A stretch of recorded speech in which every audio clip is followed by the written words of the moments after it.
Hello and welcome back to another out-of-spec I-90 Surge episode. We are racing, within limits, the longest range and fastest charging electric cars all the way across America from Seattle to Boston along Interstate 90. The previous episode in this series details the cars and the awesome teams we have joining us. Last episode, we left you in the middle of the night as all of the teams crossed into Montana. This episode will take us for an epic day of fast charging and complete EV optimization as we start to see which cars pull ahead and which cars fall behind. Enjoy another episode of the I-90 Surge.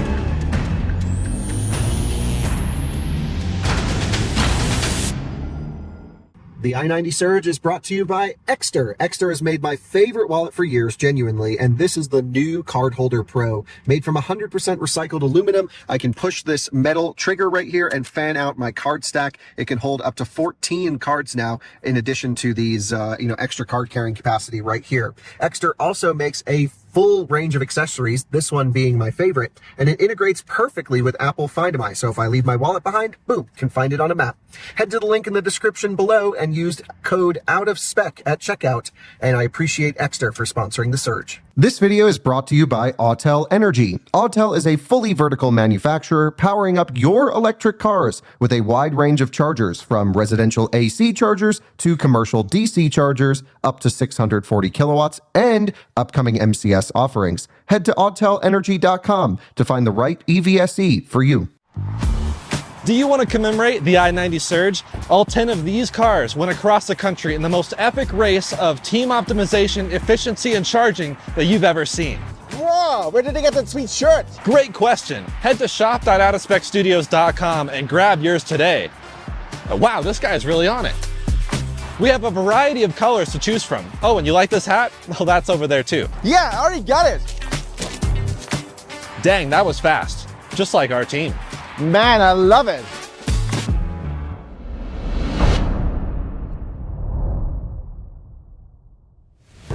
All right, bit of an update for y'all in the Model 3 up here in third place. Not counting the Acura right now, of course they're ahead, but of the EVs, third place.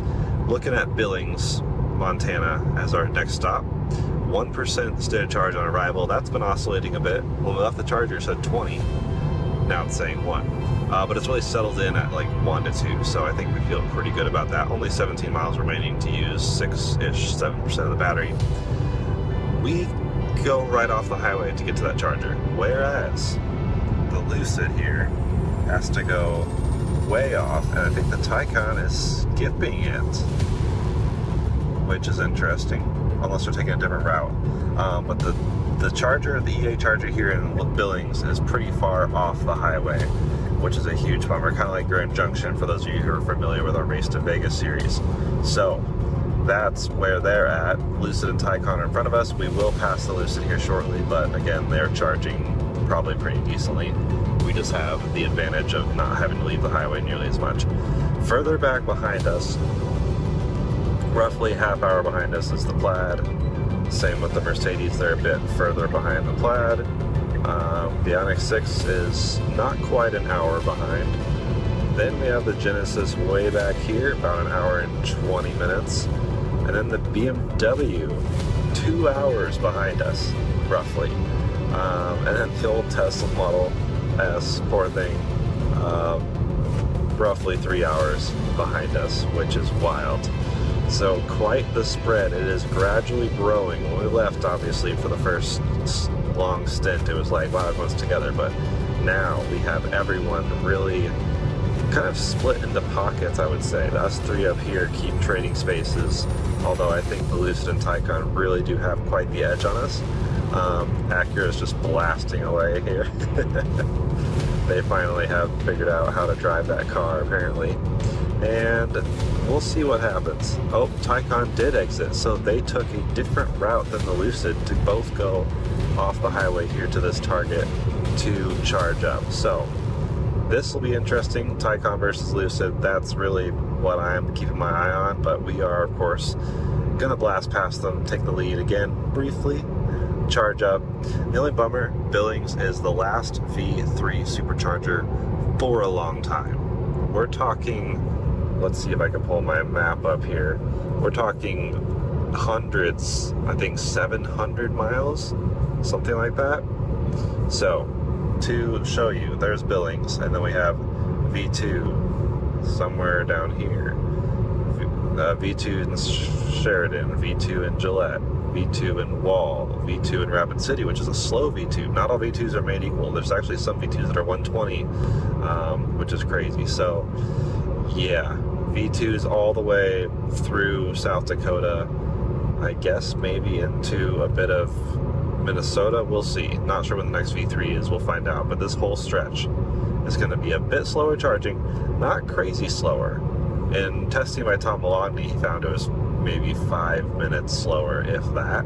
So we're not talking craziness, but we do have to keep in mind the load sharing situation. So we'll report in, of course, through this section through the night.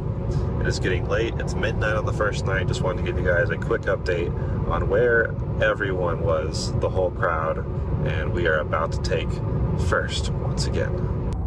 All right, so we're at a 1% state of charge. The Taycan is just about plugging in. We're in Billings, Montana here. It is 12:11 a.m. and yeah, so we're going to meet up with Drew and the boys and have some chats about strategy. But I'll tell you what, that Taycan, oh boy, it's a real competitor here for this style, and to be at this point where they're ahead of us so early on in this race has me more than concerned. But we're going to keep doing what we're doing. All right, so the Taycan's already plugged in. The Lucid is finally catching up. The reason the Taycan took the Lucid, and we passed them earlier too, they were scrubbing off some speed because they were a bit low on charge. They are still not to the charger yet, and we're about to pass the Lucid, getting close here. We're gonna do this loop, and they're still not to the charger, where the Taycan's probably already ripping. Meanwhile, Mercedes on the highway doing 0 miles an hour. What could that be about? Oops. You know, it's the first time.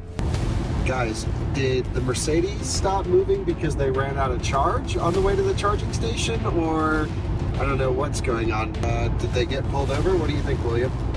I think so, since all the other cars are moving here. Yeah, so they either ran out of charge, got a flat tire, or broke down somehow, and or got pulled over. Yep.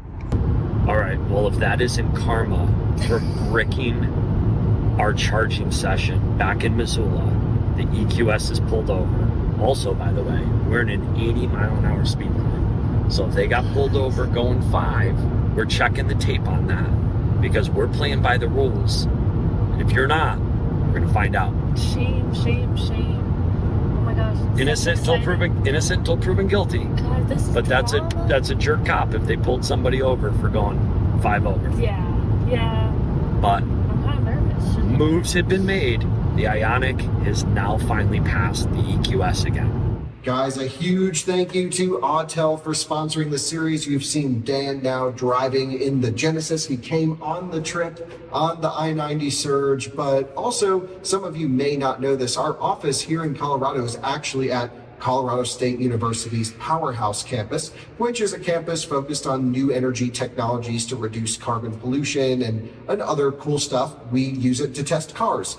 And so we kind of roped Autel into this CSU situation as well. And they're actually donating a bunch of chargers to our building, to our parking lot. So not only we can use them for testing, but either our viewers or guests or people, that are staff here at CSU are able to use the chargers. So Dan, maybe you can tell us how we're going to kit out the building, and then of course videos to come on our reviews channel. Absolutely. Yeah, so we're donating one of our AC Ultras for out in the parking lot. Our DC Compact, you guys have been using that in the lab quite a bit already. Our DC Fast is being installed shortly as well. So, here at the Powerhouse, you guys are doing so much with emerging technologies and just new stuff within the space. So we want to be a part of that, and that's why we're here. Yeah, I mean, we're going to basically have a lot of Autel's range from, you know, AC charging, 80 amp output, which is going to be awesome, 19.2 kilowatt, although it'll be at business voltage, so a little bit lower than that, but close enough, all the way up to 240 kilowatt on the big boy all-in-one. So again, I can't thank you enough for the support, for sponsoring the series, for coming on the trip, and of course, more information about Autel's AC and DC chargers will be in the description. Okay. Don't speed away. Let me see the ticket.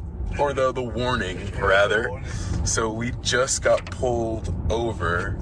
Okay, luckily we just got a warning here. All right, pulling off to our last 250 for a while. Soak in the V3s. You have a good nap, Andreas? It's good, yeah. Nice. You missed some action. The EQS got pulled over. Really? Yeah. Ooh. So Did we? No, we didn't. They were behind us, right? they were behind us, yeah. So that didn't help us at all, but some other people may have passed them. All right. Quick plug-in time. Steps. 6-second handshake feels like forever when you're in a race. Yep. Wow, it's ramping up. Going to do some calculations, especially after reviewing some logistics and plans with Ryan. We agree that it's really not worth it to do the Electrify Americas. We're talking a savings of maybe 2 minutes because of the ever so slight. We could do like 180 to 190 kilowatts there instead of the 150, but it's such a low part of the curve anyways, so probably not worth it. So we're looking at bouncing between V2s here.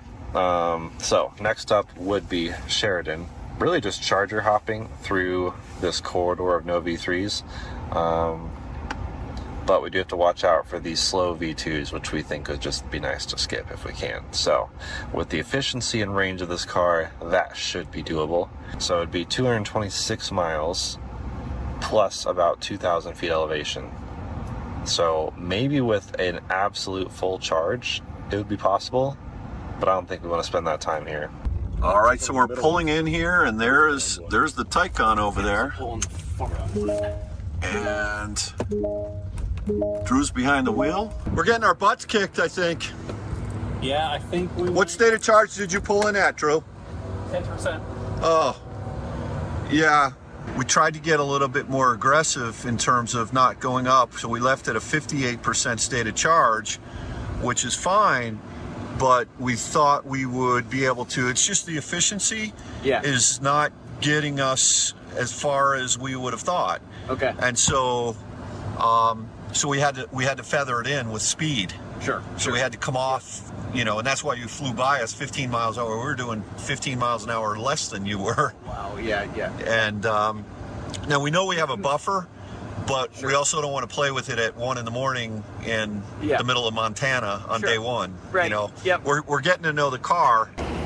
So guys, listen, this Taycan is a beast. It is pulling 305 at 52%, and the Lucid is pulling 134 at 50%.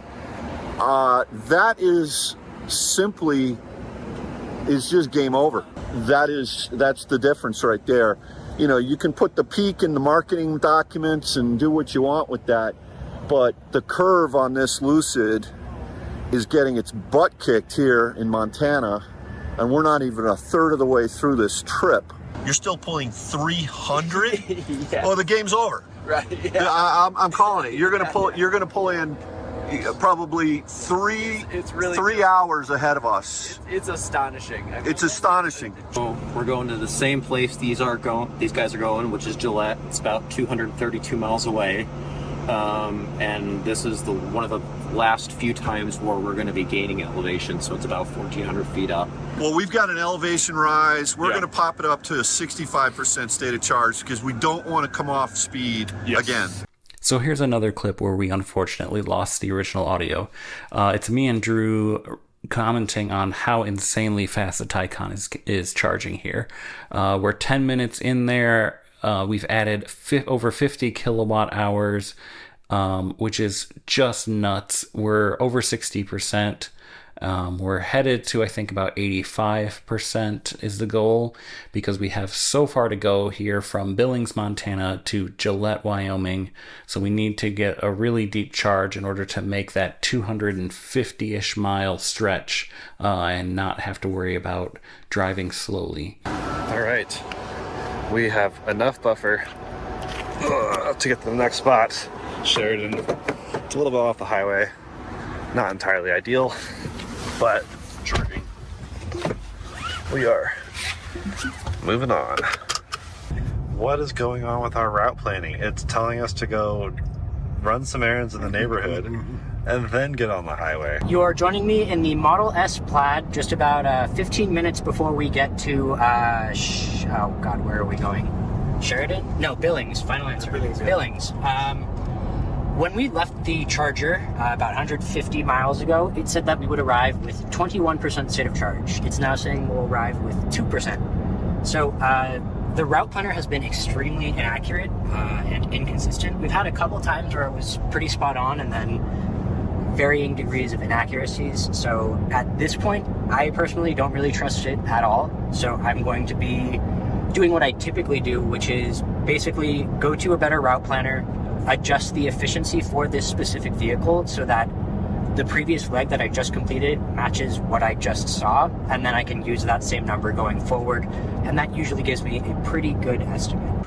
All right, so here we are. We made it. We're at 2%, so obviously route planner was not great for us right there.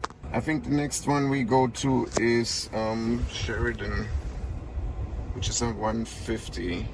Yeah, so that's a 150. Not great, so we can take a look, see if there's anything else, but...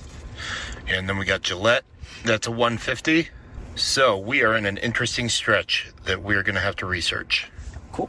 We just had a session conferring all of our route planners, all of our phones, and what we realized is basically it would be nearly impossible to make it to Gillette. We'd have to charge up so high that it would just not make sense. Unfortunately, the Sheridan charger is a good bit off the highway, but it will be a lot better than trying to charge up to 80 or whatever percent it would want us to get to Gillette.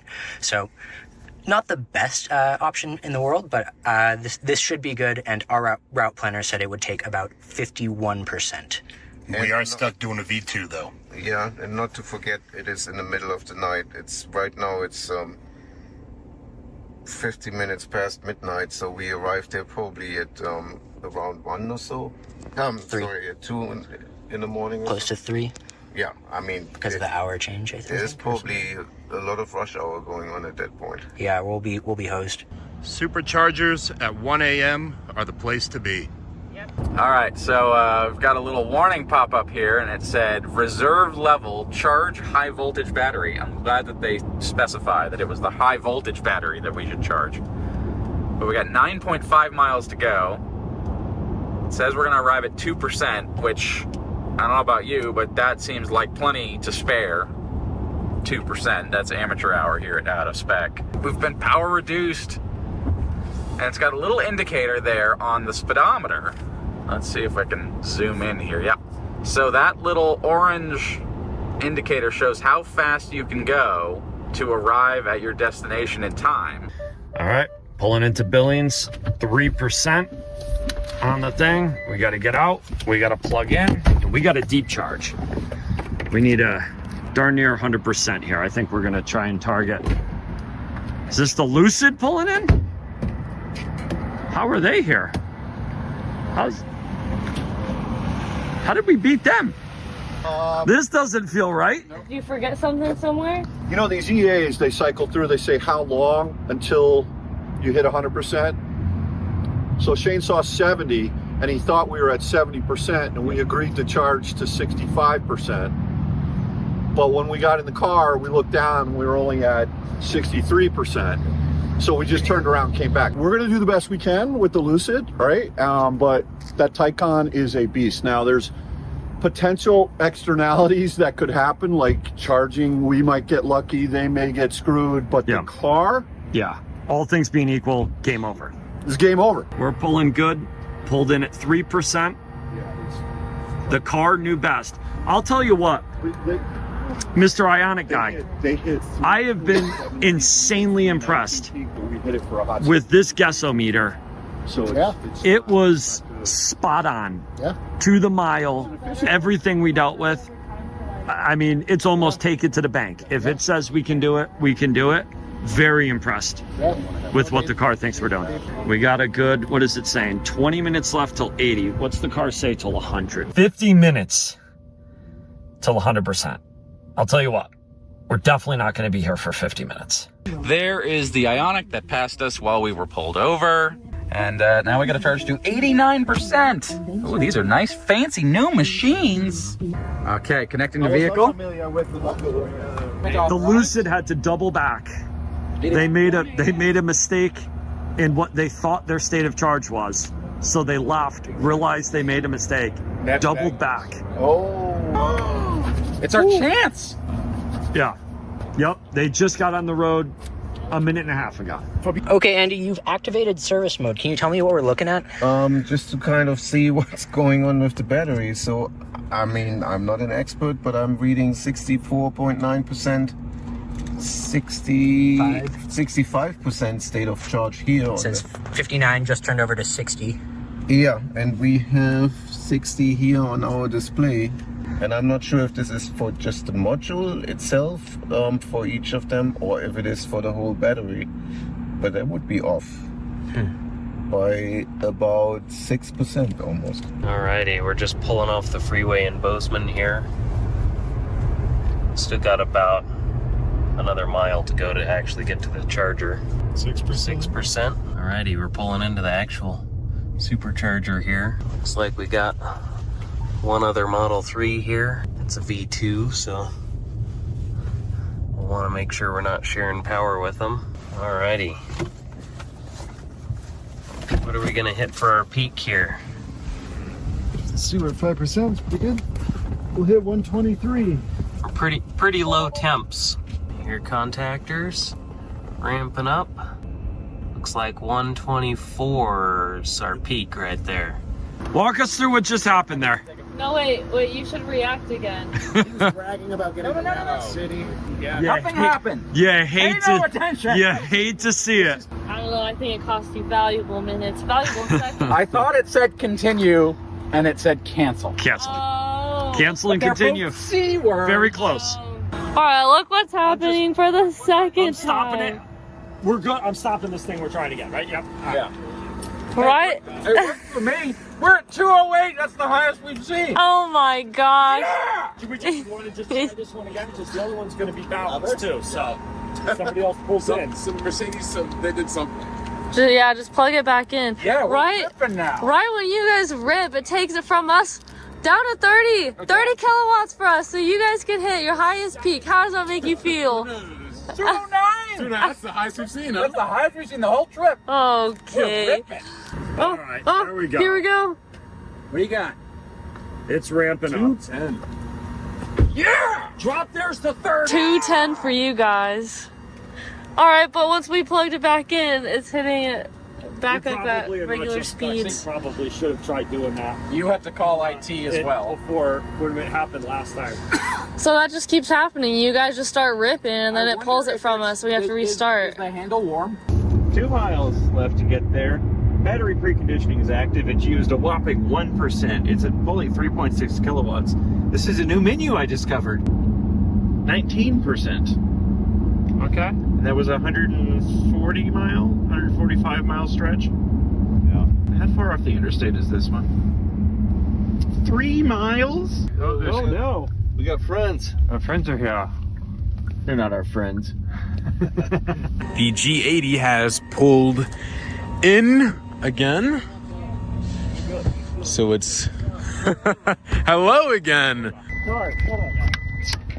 All right, we were only hitting 5 kilowatts, which is lower than like the lowest level 2 that you can find. So we unplugged it and we're trying to plug it back in. Hopefully that'll do something. We'll get more than 5, ideally. We'll give it one more shot. If not, then what do we do? We're not sitting at 5. We're gonna try to feather it in. Because at that point, it's better to drive slower than wait like however long it takes to get that percentage. We're close to where we need to be. We got a little bit of a gap. We got some elevation to deal with. Luckily, we don't have wind. We do have some temperature, so we're just gonna have to watch. We're just gonna have to watch our efficiency and slow it down if we need to. Checking in on the Model S Plaid. We are in Hardin, Montana. And we see some 38 miles. yeah, we see some familiar taillights up ahead. We're closing in on the Lucid. For some reason, there's a really slow Lucid going right there. Strange thing. I don't really understand why they'd be going so slow. Yeah. But either way, we're doing just fine. How are we looking? 27%. We're close. Awesome. Yeah, probably another, I don't know, 7 or 8% to go. All right, finally leaving this. How long were we here for? Do you guys remember what time we pulled in? Police, cops. They're They're probably going to the ladies who are changing things out of their trunk at 1:31 in the morning. Oh yeah, that's not good. Oh my goodness. Makes me wish we were staying here for this. Oh my gosh, drama. Yeah. 2 cops. That's not good. 2 cops for those cars. drug dealing, probably. Oh no. I mean, when you... Oh, they're going to get to see it all. I know. When you pull up in a parking lot at 1:30 in the morning, back to back, Jeez. and just start switching stuff right and left, you know it's no good. All right. This is my least favorite stretch of the entire trip. Oh, and you're driving it. Thank you for doing that. Y'all are welcome.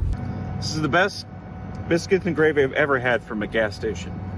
And the only. We're doing 155 kilowatts at 83%. It just dropped. It was still doing 174. And we're going to go to 94% at least to make it 230 miles uphill to the next charger in Gillette, Wyoming. And this breakfast bowl is horrible. It's so bad, I can barely eat it. But... Hey man, this biscuits and gravy, as I said, is the best I've had all day. The town pump is all we have at 1 in the morning. Welcome to Billings. We are probably the last ones to arrive other than the Model S. Let's take a look at our efficiency. This was since we left Seattle. We're 830 miles in. Let's take a look at since last charge. 2.6. That's better than expected, and we went full speed the entire time. So that's awesome.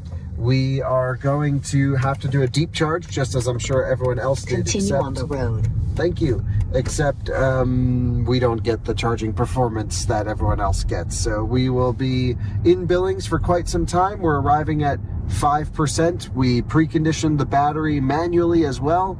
We thought maybe we would clog up stations by running 10 cars, but it really hasn't been a problem. Yeah. And we're only getting farther spread out as we go. So here we come. I'm not plugging in for you. I'm delirious. Because you've been Thank you for the help. riding this car. Hey, you know we need all the help we can get. What were you doing down to on SOC? We've been going down to 0. But this one we put in buffer. We're at 5. We had the massage seats. We went for the comfortable high-speed cruise this time. Comfortable in speed. How high are you going to have to charge to make it to Gillette? All of it. Okay. Yeah. Maybe 90%. We're already at 91. Well, you can charge well up top. Yeah. What are you charging at 90%?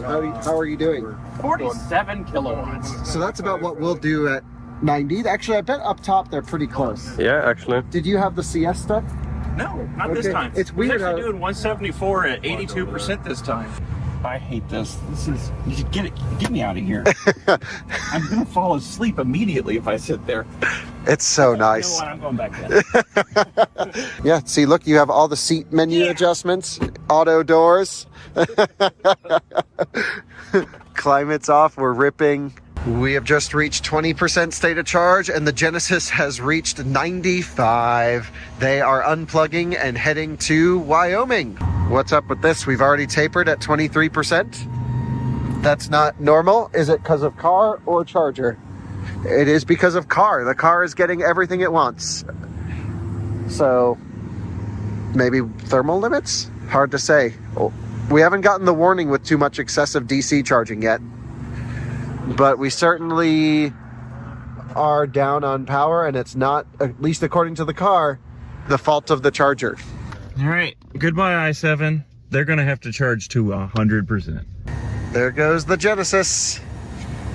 There goes the police.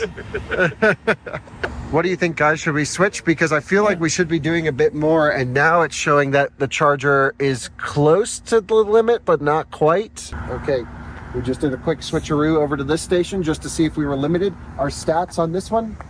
We are ramping up now on our second plug-in attempt. We were getting about 165 kilowatts, right, William? Yes. Oh no, now it's tapering. Look at this. So now that pack voltage is coming up, it's falling off a cliff. What? So that's I-7. You can see it's not the charger. Yeah, it's probably the car. So we got 163 at 33%. Normally we're at 200. And we preconditioned. Makes no sense. Kyle had to sit in the i7. Dominic, what did you think about the i7? Man, that was so nice. Oh, good lord. This is like affordable luxury, and that is like actual luxury. And just a night and day thing, you know? He ruined our Genesis for us, basically. Yeah, I mean, you just sit in it and it's like, I don't know, it's like caressing your bottom, you know? It has a big fluffy pillow for the headrest. Yeah. All right, Model 3 here. About to give up our lead, which is very sad, but the Taycan is not too far behind us. And we have to exit here in Sheridan, which is a level 2, or sorry, version 2. We're not that crazy. Version 2 supercharger, the first of many on our 1,000-mile stretch, nearly 1,000 miles without V3 supercharging. So it is unfortunately almost a mile off the highway, which is unusual for Tesla, but I will say this route is a lot of older Tesla infrastructure, so maybe they didn't quite figure it out back then. Here you go, Taycan. The lead is all yours. We held it nicely for you. We're getting another 3% on arrival, give or take, and preconditioning was later than usual, but also slow power charging. And check out that locomotive. That's cool. That is sweet. Another perk of going through these towns at night is green lights all the way through, zero traffic. Thick cables, man, how about that? I love how the thick Tesla cables are still way skinnier, way skinnier than CCS cables many times. Yeah. What's interesting, Andreas, is the Lucid was leaving, we thought, right as we were passing, but then they stopped and turned around to go charge more, I think. Yeah. Which means, yeah, so and then they scrubbed off speed. So they're doing like 70 back when we were doing 85. Okay. And they are 40 minutes behind us. Okay. 35. So if this is a fast enough charge, we'll get back on the highway before. Well, they're still doing slow speed, so yeah. Even if they pass us, we might catch them. 57 degrees Fahrenheit. 14 Celsius. 14 Celsius. Yeah. All right, this thing is ramping up. We should be going to Gillette next, is the working theory. And it's saying 20 minutes charging to continue trip. 138 kilowatts. Bummer. I'd say it's the slowest we've seen, but this is not our first V2. And almost 1,000 on the odometer of the car. Yeah. Check that out. There's no real explanation why it would slow down other than we hit the counter. The fans are not on, so it's not hot. It was warm enough to get full power down low, and then it held full power long enough where if it needed the low resistance up top, it could have just kept itself warm with high power charging. And we were doing way more than 125 kilowatts at 50%, right? Yeah, we were at 130 something. Yeah. I think after. And we're at 47. 50%. And then it started tapering super early now. Yeah, at 20 something percent, we hit like a wall or something happened with the car. And we knew that there was going to be a DC counter of the i7. Yeah. But we thought that would be associated with a message that would pop up. Correct. And there was very little data. Yeah. Yeah, that's right. No one's hit this in an i7 because no one's ever left their city. Yeah. They just fly. Yeah, first road trip of an i7 ever. We have prepared a lovely dinner of, I think, garlic bread that's supposed to be heated up. It's really good, actually. And some salami. It's great. The garlic bread is great. It's an American delicacy, a traditional American dish. So much garlic. I know. Dude, it was only $1.98. That's a steal. An insane deal. That's an insane deal. We just left the station with 95%. The Genesis says we cannot make it to the next charging stop, 223 miles from here. Yep. That's showing that we have 220 miles of range on the vehicle. So Dominic's gonna go real slow, 70 miles an hour, where the speed limit is 80. It's 2:25 a.m. We're rolling into the supercharger here in Big Timber, Montana. Another 4-stall V2. Be a pretty quick top up here before we head to Billings, where we've got a pretty deep charge to get to Sheridan. 119. 119. Alrighty. Before the Plaid even gets to us, we're gonna bounce. We are dipping down to about 140. Not a dramatic dip, but yeah, dipping enough. Charging here. All right, we did 35 kilowatt hours. On to Gillette. So with the V2s, no real reason to unplug below 150 because you're pulling the maximum speed anyway. So right as we dipped down to 140 or just below, that's when we unplugged. Switching around. Love these empty towns. This is great. We have just tapered on 80% down to 60 kilowatts. So the goal now is really we want to get out of here as soon as possible. Yeah, I'm tired of this place. Yeah.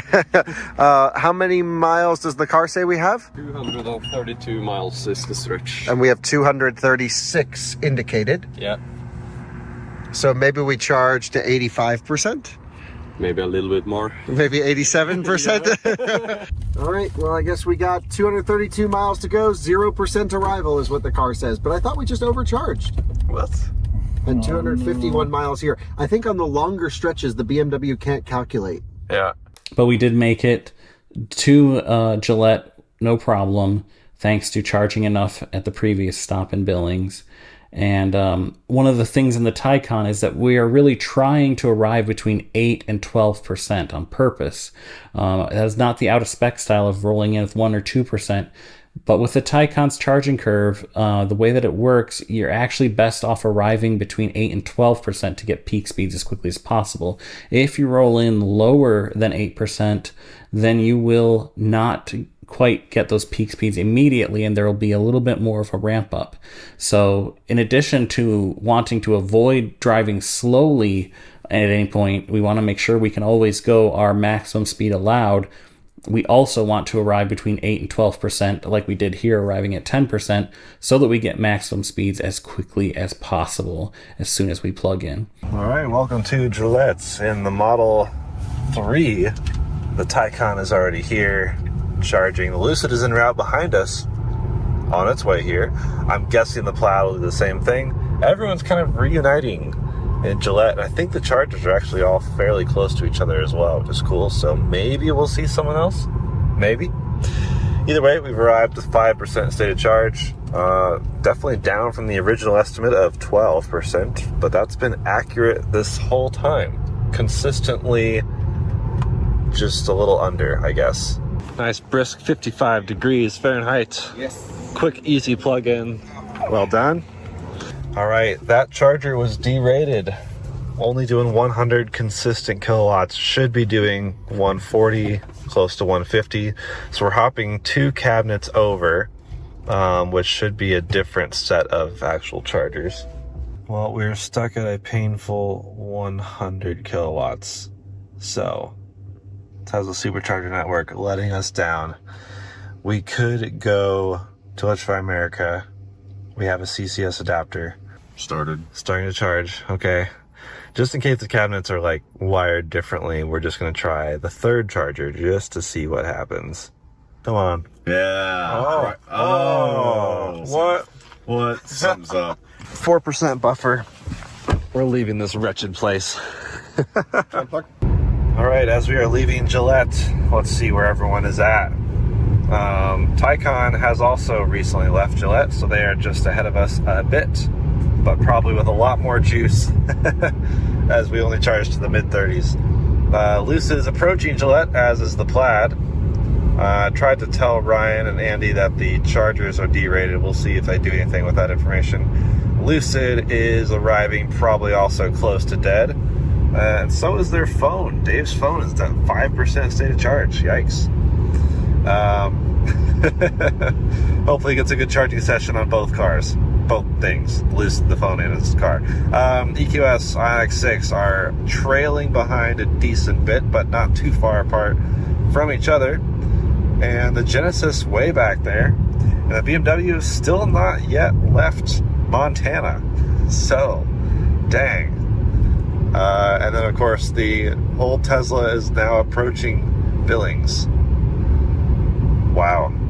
This is a pretty wild spread, as we expected. We expected things to kind of gradually spread apart, and the Acura is already into South Dakota. So the Acura is 2 states over from the trailing people, heading into Sturgis. Not sure where they'll stop. They're probably doing just fine. No real complaints. They're about an hour and a half ahead of us. The old Tesla is about 3.5 hours behind us. Wow. All right, here we are in Gillette. Notice the technique to the leg. You got to put the leg around and then flop it in. Good. All right. That's how you single handle a CCS cable while you film. And we're in an 8% state of charge. I just heard the unit over here kick on. Man, these handshakes are super long. Tesla is 6 seconds every time, 6 seconds. 311, 312, 314, 315. Chris is going to take over driving just because I was getting a little bit tired, so I'm going to do a nap. It's also his first time driving the i7, so really appreciate you taking over. And, you know, like we told everyone who joined the trip, if you're tired, swap drivers. That's why there's 3 of us, and I'm certainly taking advantage of that opportunity. So we'll let him get comfortable with the car, and then we'll get back on the highway here in just after crossing into Wyoming. All right, guys, so here we are. We're pulling into the Gillette Wyoming Electrify America charger. It's been an eventful drive for the last 120-ish miles. So many deer. And thankfully, glad this Plaid has fantastic handling because I was able to dodge a baby bunny. But with that being said, we are about to pull in with way too much battery. We ended up pulling in with about 16%, and we wasted time at the last V2 thanks to the projected range being so far off on the last couple of legs of this journey to the Tesla. So we've got to do some more math and try to get this more dialed in than we are right now. Oh boy, it's the Plaid. Don't they know they've got their own network? What the heck? We don't let you kind around here, sorry. That's one of those Tesla cars. Anyway, we're at a 8% state of charge where we were, pulling in some good speeds right away. And these guys are all business over here. They are racing. We just got here to the Electrify America. We're plugging in and we found a Lucid. Hey guys. How's it going? Just want you to know that you're not welcome in these parts.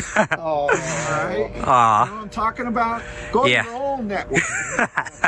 I think we should go a little deeper into the pack this time. You want to do a long charge? And I think we need to because we're just not carrying the speeds. No. Although, what I would say is, have you ever seen as many deer on the road as we saw tonight? Never. I mean, and they were big deer with big antlers that would do some damage to Mr. Lucid. So I don't mind the fact we kept our speeds down, but I'd like to have a little more juice in the pack, I think. Look at what we have here. The EQS pulling in. It's a party in Gillette, Wyoming at 4:30 in the morning. Yeah, this is the first time we've jammed each other up, I think. All right, now you got your workout for the day. Really? Plugging in a CCS car.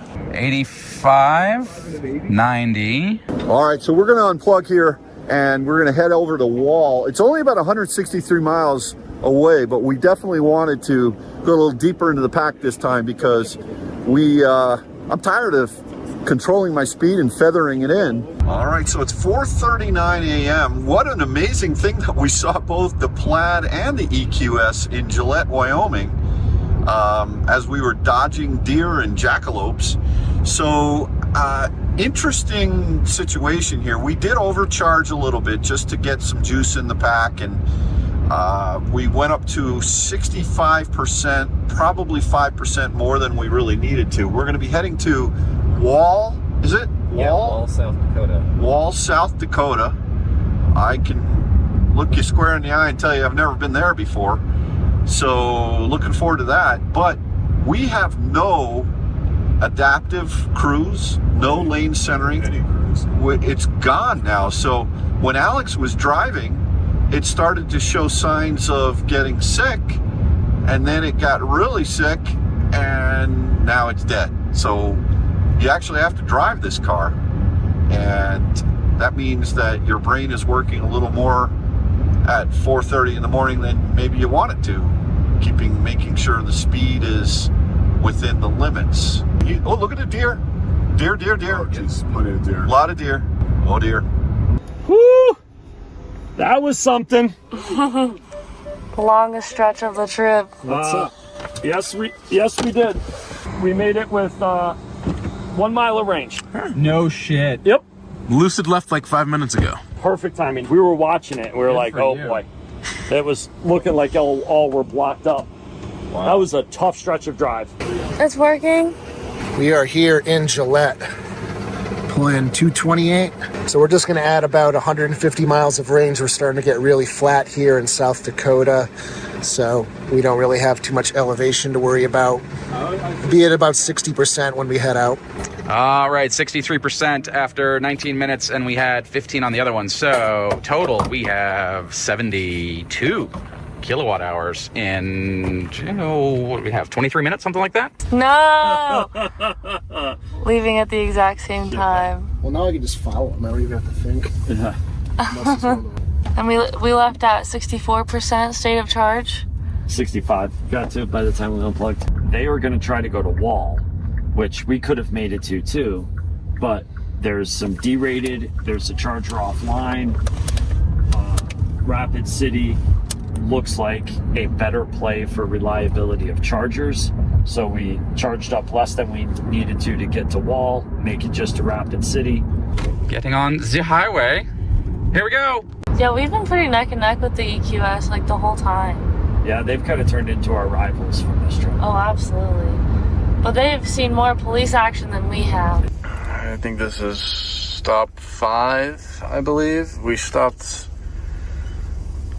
a couple hours ago, didn't film it. It was quick and fast. Just went to the bathroom, got gas. Getting gas again. We had, 70, 80 miles left. Yep. I think we're an hour in front of second place.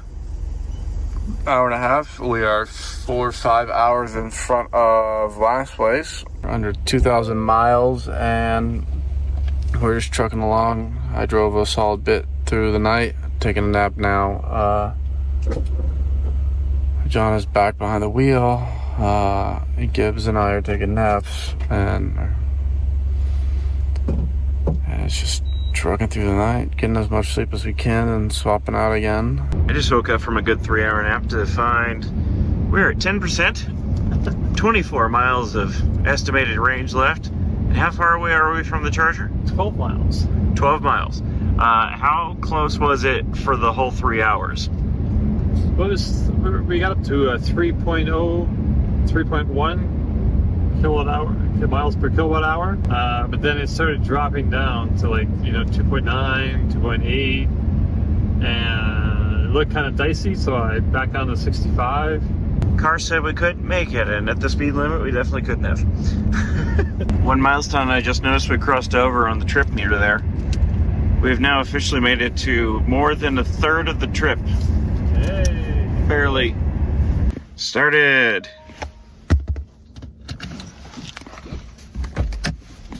Oh, this one sounds healthy. Squirrels. Squirrels. Charging started. Thank you. Yeah, they're speeding it up. They're on the wheel. Squirrels, man, I'll tell you. It said 2 of these were in use, which is worrying. We're at 135, which is a bit lower than we want to be at, but according to the app, 1 and 2 are in 3 are in use. 3's in use, but these aren't. So I guess we have one option, which is number 4. That one. Right. And it's a 150 kilowatt. Do you want to try it? Oh, it just rose. Oh, there we go. Oh, yeah. Just jumped. All right. Okay, we're in business. 166, 167.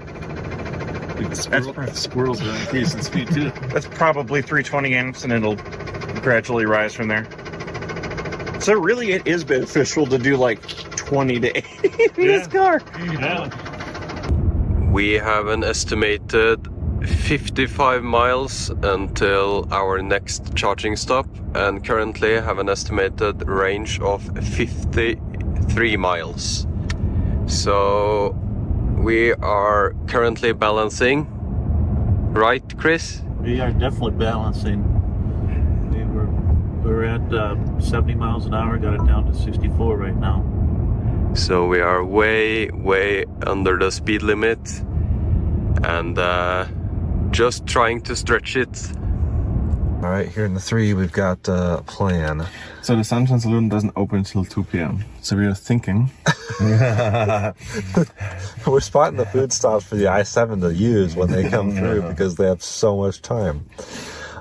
Instead of hopping every single 150 kilowatt, we do have the efficiency and the range to make some longer stretches. So we are stretching it to Oakoma, which is the next 150. It's 250 miles from here, which is a good stretch, but we have a little bit of elevation loss, a little bit of a tailwind. The odds are in our favor. Then we stretch it one more to Worthington, which is a 250 V3. I think it's Worthington to do that. Yep. So I think we're just going to unplug at 65% here in a couple seconds. It still says to charge 15 more minutes, but it's because it's trying to give us a bigger buffer. So we might just see what happens, because the last time the buffer increased more and more and more throughout the drive, even at high speeds. We're at 65. Should we unplug? I think we unplug. I think we should. Let's do it. For the drama, after our long, slow stretch through Wyoming, it appears that most everyone is still in front of us, including the Lucid, which had a setback. So the Porsche is 108 miles from us. This is depressing. I don't want this. How far back is the BMW? That'll make me feel better. Yeah. The BMW is 35 miles behind us. That makes me feel good. Now, where's the old Model S? The old Model S is still in Montana. They're just leaving. It looks like they're just leaving their charging stop near Billings. And the Model 3 are right next to each other, and they're 80 miles ahead of us. Latest update from the Taycan. We are 46 miles out from Wall, South Dakota. The sun is just starting to come up over the horizon. You can see we're headed towards sunrise, which is listed on the weather app as being an hour away. And we are a bit less than that from the next charging stop. So hopefully we'll have a nice sunrise to watch as we charge, and then finally give Sarah a break from driving. Okay, let's go. Slap.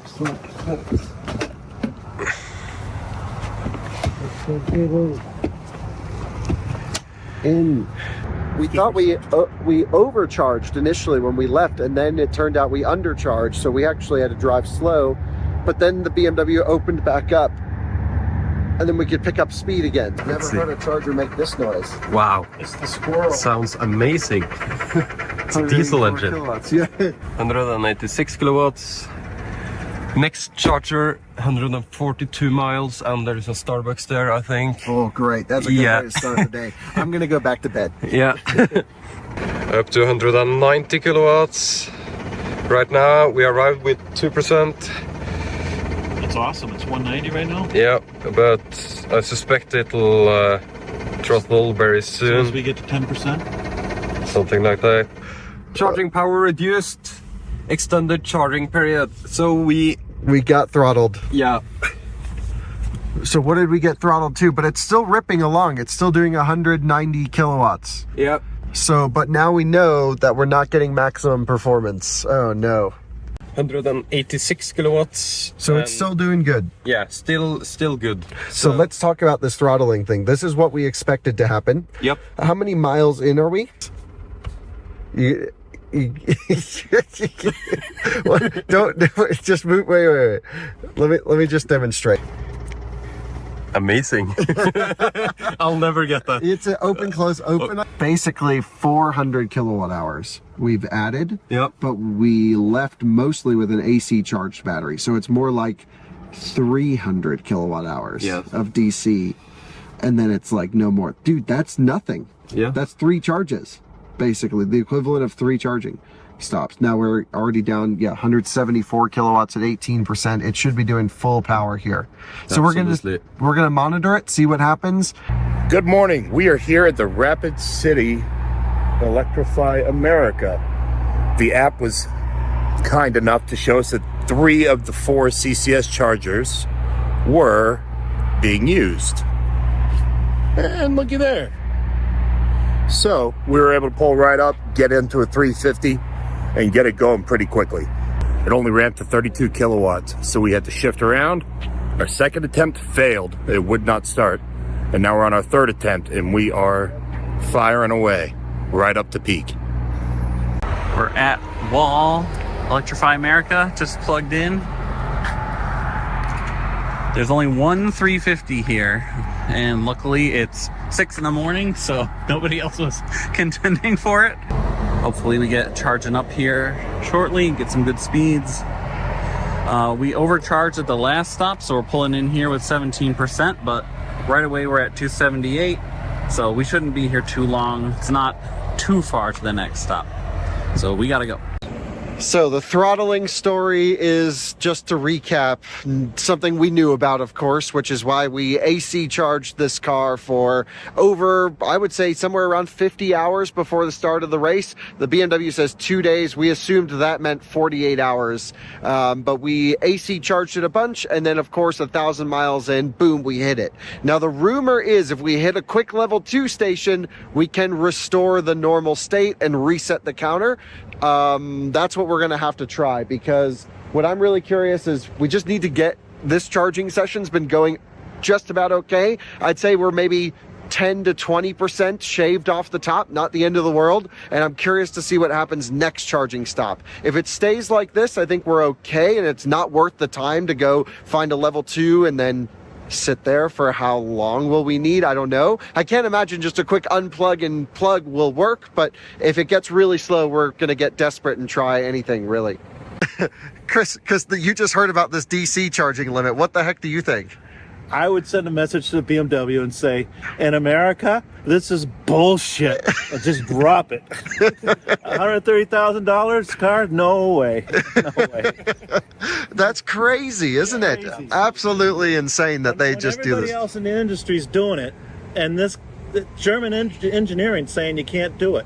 Right. Meanwhile, Taycan's doing 320 every stop. I'm a BMW owner. Yeah, that's right. You're a BMW guy. Me too. Oh. Yeah, crazy. Totally crazy. The sun is now more out. This update brought to you by Autel. Good morning, everyone. I just woke up from a nice nap. Sunrise is happening right now, and we just did a very quick charging session in Rapid City, South Dakota. We did have a little bit of a hiccup starting the charger. We had to move over a charger and then swap handles, so it was a good bit slower than we'd hope. However, we were able to get in just a quick splash and dash before we head on out another 50 miles to Wall, South Dakota. So that's where we're off to next. We spent a while looking at several different options. The problem we're facing right here now is there's a lot of just 120 or 150 kilowatt Tesla chargers, which is not full speed. We would really like to get the 250 kilowatts if we can.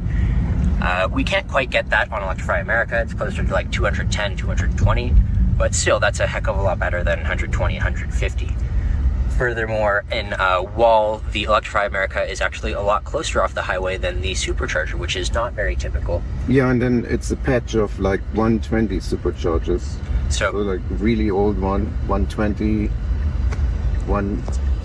150 and then another 120. Yeah, so it's yeah, not ideal, not great infrastructure for Teslas specifically, but we are able to use the Electrify Americas. And, you know, again, I don't think this is set up exactly perfectly for us, just the spacing of the chargers, but still doing pretty well. And yeah, excited to start day 2. They're moving off of 3. Are they all 3? Yeah, let me get out and suss it out. Let me get out and suss it out. What? Did you guys just move? This is not looking promising. Well, let's see if it's looking promising for us. Mercedes saying not looking promising.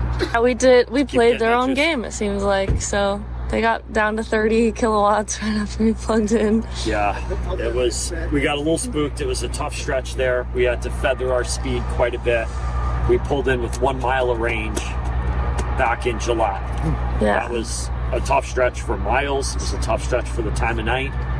Okay, so it is 6:40, and we have just pulled in to, where are we? Rapid City, to the Rapid City charger. And it says we need to go from 20%, where we just pulled in, to 68%. All right, so we're gonna unplug the 350 and plug in the 150 and see what happens. Because we're not gonna get much more than 150 anyway. Try this one again, and we'll just... Through the other cable? The other cable? Oh, the other cable. It's sitting at 35. Plug and charge does work, so you can unplug and replug over and over and over and over, and some of the time it'll work successfully. What is going on, guys? I am Sarah, the Simple Sarah, and we are in the Porsche Taycan, the winning car. So far. What state are we in? We are in South Dakota. South Dakota. I've never been here. But so far, the Taycan is a beast of a machine. The charging is unbelievable, and the efficiency has not been bad either. We're still doing better than 3 miles per kilowatt hour on average over the nearly 1,300 miles we've driven thus far. The downside to EV road tripping across the middle of the night, giant mosquito in here, is nothing is open. So for the last 400 miles, 350 miles, everything that we've stopped at has just been closed. Stopping at Targets in the middle of the night, no bueno. We missed this one by an hour, so we're gonna go drive across this parking lot, hit a Starbucks. Big moves here in South Dakota. We just had a lead change. Team Ioniq has just passed Team EQS. Our arch nemesis. Yeah, this has been the rivalry of this trip. I don't know. I know everybody's probably wondered who's finishing first, but the real story here is who's going to win, Ioniq or Germany EQS. Or Korea. Yeah. So we're on our way to Chamberlain. It's about a 203 mile stretch. We're showing 209. We're in a good spot. You know how much longer they had to charge for? They're probably there for a little bit. Yeah. Another maybe 10 minutes.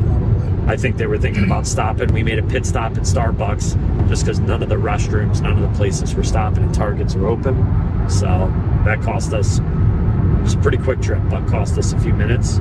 But still pulled out in front of the EQS, and I think they're doing the same, so it should be good. Good morning, South Dakota. I see a dinosaur over there. Wow, look at that. That's not a sight you see every day. Check that out, Alex. Bigger than me. Look at that. He's taller than you. Makes me look little. Oh my goodness. Wait, go stand over. Yeah, go stand over there. Look at that. Now there's a picture. All right. All right, so here we are in Wall, South Dakota, and we're making a strategic decision to go long. We're gonna go a little bit deeper in the pack on this one. We're actually pulling 142 kilowatts at 61%, which is pretty darn good. We're on a 350. The Model S just pulled in. They've been having issues with I guess, I don't know. I didn't quite understand it, but we do have a down 350 over here, and so they're plugged onto the 150 and hoping that we're gonna bolt, but I think we're gonna stay. We can get over to Sioux Falls, South Dakota. It's gonna be a run of 290 miles, and I think we're gonna go deep in the pack on this one. It's telling us we can leave now and have an 8% buffer. That's a big run. It's a little bit of downhill when I say we're going to lose some elevation, but I think we're at a 70% state of charge right now. Let's unplug when we hit 72. I just want to, I don't know, I feel like I want to just have a little bit more buffer. Maybe because we see 10% on there? Maybe when we see 10%. I think that's a smart move. And there we go. Let's unplug. We're out of here. All right, good news. Maybe good news. We seem to have gotten adaptive cruise control back, but could just be a matter of moments before it drops again. Yeah. Maybe it just needed a little rest, like some of us overnight. Now that it's back in sunlight, it'll be able to detect again. Took a little sleep.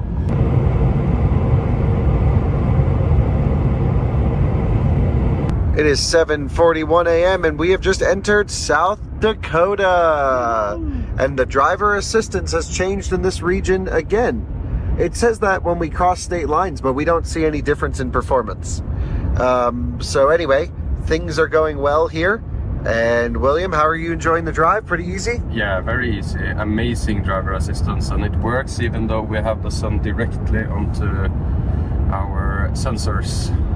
Yeah, really, really working nicely with the sun pointing right at the car as well. So if only they can make it charge well. I think that's going to be the theme for the rest of the 2,000 miles we have to go.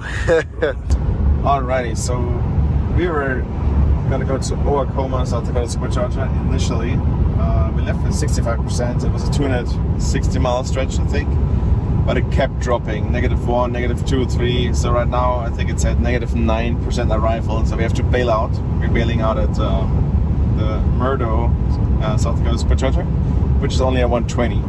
So we're just gonna top off there a little bit, maybe up to 20%, because it's only 66 miles to the other supercharger. I should start you guys. So yeah, so quick charge there, 5 minutes, maybe 5-7 minutes. We should be good to go. Yeah, very disappointing. I'm still not sure. We are doing okay efficiency, 264 watt-hours per mile. We drove 176 miles with 60%, which is fine. It's like half EPA. So yeah, maybe we overestimated a little bit, but yeah, not sure. It doesn't say much here. This car underestimates speed. Mm-hmm. Yeah, things like it. Yeah. Boy, it feels nice out here, doesn't it? Yeah. Okay. Quick power nap. Done. Good driving, sir. All right, let's do it. Here, I'll take us. Let's go. Oh yeah, you're getting that. Getting it, baby. Not gonna buy one, but I'm getting it. Okay, there we go. Extended charging times again. Gosh, BMW. I gotta get another picture of that. Check control message is shown in the control. Now it's yelling. Why are you talking? Because I keep saying BMW. So what will be our top speed then? 180? It's not that bad. It's not that bad considering we are going 50 miles now. So we just need to run into the Starbucks. Yeah. And then go. Okay, so let's go quick. Yep. We have just 50 miles, so that's like 30%. Yep. Hello from the YouTube side. Nice to meet you guys at the charging station. Enjoy your Gen 2. William, are we good to go? Yep. Okay, we're unplugged. Chris is driving. Yep. So we've hit the plug here. We've done 11 minutes, 32 kilowatt hours. We're doing 139 kilowatts. So we're banking on getting an open 350 kilowatt station. A little bit too much. Yeah, we have a bit too much. See you guys. Yes. Bye-bye. All right, and we are off. Chris is getting the out-of-spec driving style on now. Wonderful. All right, what do we got going here? So we're on our way across South Dakota. What did we charge to? 81%? 81%. The last charging stop? 81%. Thought we were going to have enough, and this gap between our destination and what the car is estimating just keeps growing. It's at 9 miles right now. It was just flipping between 9 and 10. And according to Car Scanner, we've got 20.1 kilowatt hours remaining in the battery pack. If you divide 77 miles by our current efficiency of 3.2 miles per kilowatt hour, we would need 24 kilowatt hours at this speed and at that efficiency to get to our destination. So we're going to have to do something to make up some of this gap of 4 kilowatt hours. So we're probably gonna have to slow down our speed here. There is some elevation gain happening. So we're gonna have to play with this a little bit. Let's take a look at the built-in route planning and see what it says if we put in the station we're going to. It's a completely frozen. Good example of Hyundai's built-in map. This is why we haven't used the route planner for a single point during this. And that's why we continue to do our own route planning. Because we can't even see anything. We're 80 miles away. Yeah. So should definitely have something coming up at this point. Now that we're heading to a charger with reasonable state of charge and we know we need to juice up just enough to get to the next one, we're going to try some of the built-in route planning, test some of the software in this car, which seemingly is pretty good. And William is seeing if the car can find the Electrify America station in Chamberlain, and it cannot. It's done this a couple times where it just cannot find the stations. Oh yeah, there we go. It got it. Yeah. But did it get the right station? Yes. 16%. That's what it was to get there originally. Perfect. Oh, BMW. We're getting there. Okay, so now let's see. It says we need 27 minutes to then arrive at 5%. Let's follow it. Let's see how good it is. Yeah. Oh, you know what it's doing? We couldn't figure out what was going on with the miles. It wants us to turn around. Right? Oh, yeah. Oh, BMW route planning, terrible. We were just giving it praise. We were like, oh yeah, 16%. But we didn't zoom out and say it wants us to literally drive backwards and then stop and charge at the next station. Wow. What the heck? And we have so much extra buffer. That's insane. This is why we turned off route planning. All right, we just turned off AC, dialed back our speed 5 miles per hour because this discrepancy between our estimated range and what we have left to do has grown and kind of remained the same. And that difference now includes the buffer after zero that I know is about 10 plus miles, but not more than 15 or 20. So we're going to bring things back a little bit here. We might even dial our speed back a little bit more. We are going to lose some more elevation here pretty soon, a few hundred feet, so hopefully that'll help out and bring those two numbers a little closer together to make me feel a little bit more comfortable about making it to, what town? Chamberlain, South Dakota. Chamberlain, South Dakota. So, about to pull into the Oklahoma, South Dakota supercharger with 0%. 3.62 is the energy buffer, so this is below zero basically. And yeah, perfect optimized, Sir Jordan. Right at 10 a.m. we're gonna check out Owl's Oasis. Yeah, AI's Oasis, I think it's called. So. Adam just woke up as well. Morning, sir.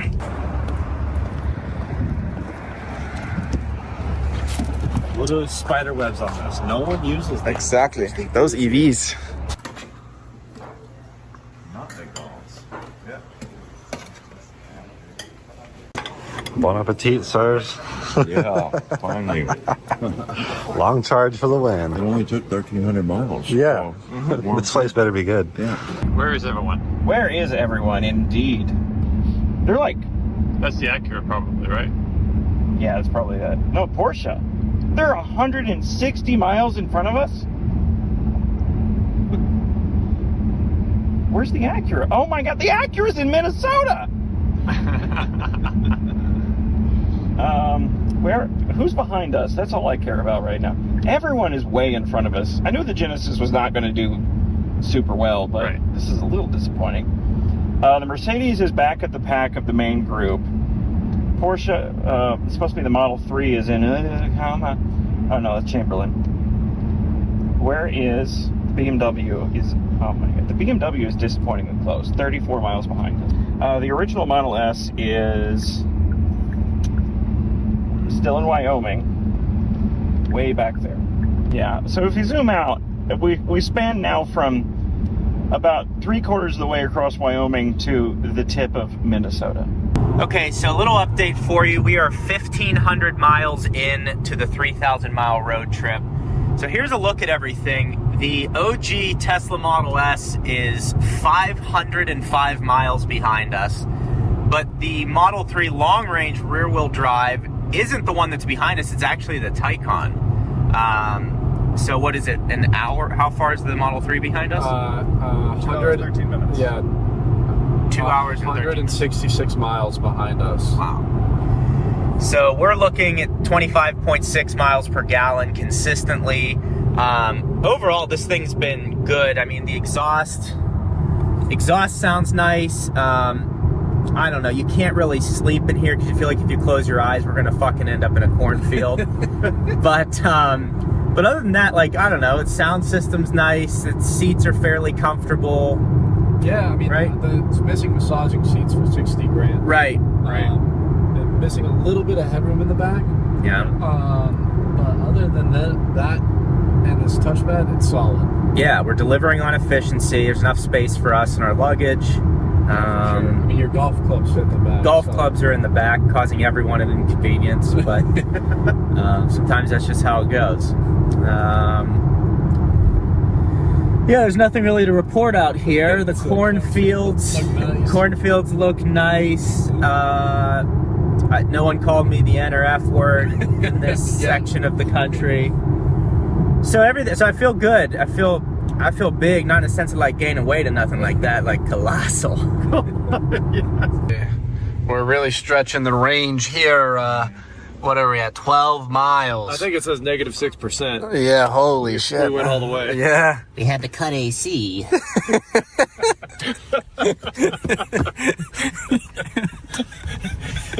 I better make the video. I hope so too. We're almost at 30 seconds. Oh my god. 50%. So fast. Yeah. We're halfway. There they are. We've been trying to catch the Lucid now for about an hour. We are 7 minutes away from the next charger where we are both heading towards. We're actually a tiny bit further than that. We put in the Tesla supercharger in case it wanted to precondition, and then the Electrify America is a couple miles after that or something. So that's right. Yeah, we're right there. It's going to be good. They are only doing about 65 miles an hour now, so we've got to find out about their charging curve and what their strategy's been, because we've caught them on a couple of legs now where they've been going slower than we have. For how good of a looking of a car it is, you'd think they'd be going a lot faster. All right, we've just hit 5% state of charge. We got 20 miles to go. Indicated 12 miles remaining. We've got 3.2 kilowatt hours left. And we're averaging 3.3 miles per kilowatt hour, so we're gonna be very close. We're counting on the buffer for this one for sure. All right, well, the Plaid just passed us. We thought they were routing here. Turns out they were routing to Electrify America a couple miles further. That would have been close for us. We were already eating into our buffer to make it here. And the actual charging difference would probably be, I mean, maybe 5 minutes, which is something. But honestly, yeah, we just decided to stick with Tesla for now. But a lot of things are happening. Lucid passed us, Plaid passed us, Ioniq 6 is coming. They're coming pretty quickly. We should. EQS is behind them. All right, we got it all set up. Charger number 5, and it's currently ramping up. So,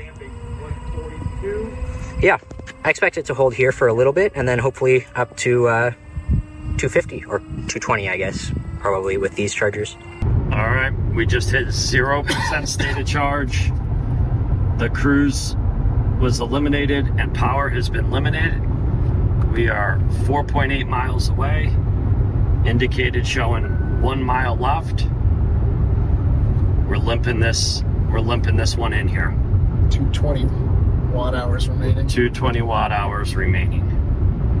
Buffer, here we come. What? Still got a little pep, huh? Still got a little pep. I mean, let's not use all the pep up. Yeah. We may need that on the last little bit. We have been at 0% for about 4 miles right now. We got 9/10 of a mile to go. The exit's 4/10 of a mile. 3% left on the BMS. We show 0 energy left. 3% buffer all day.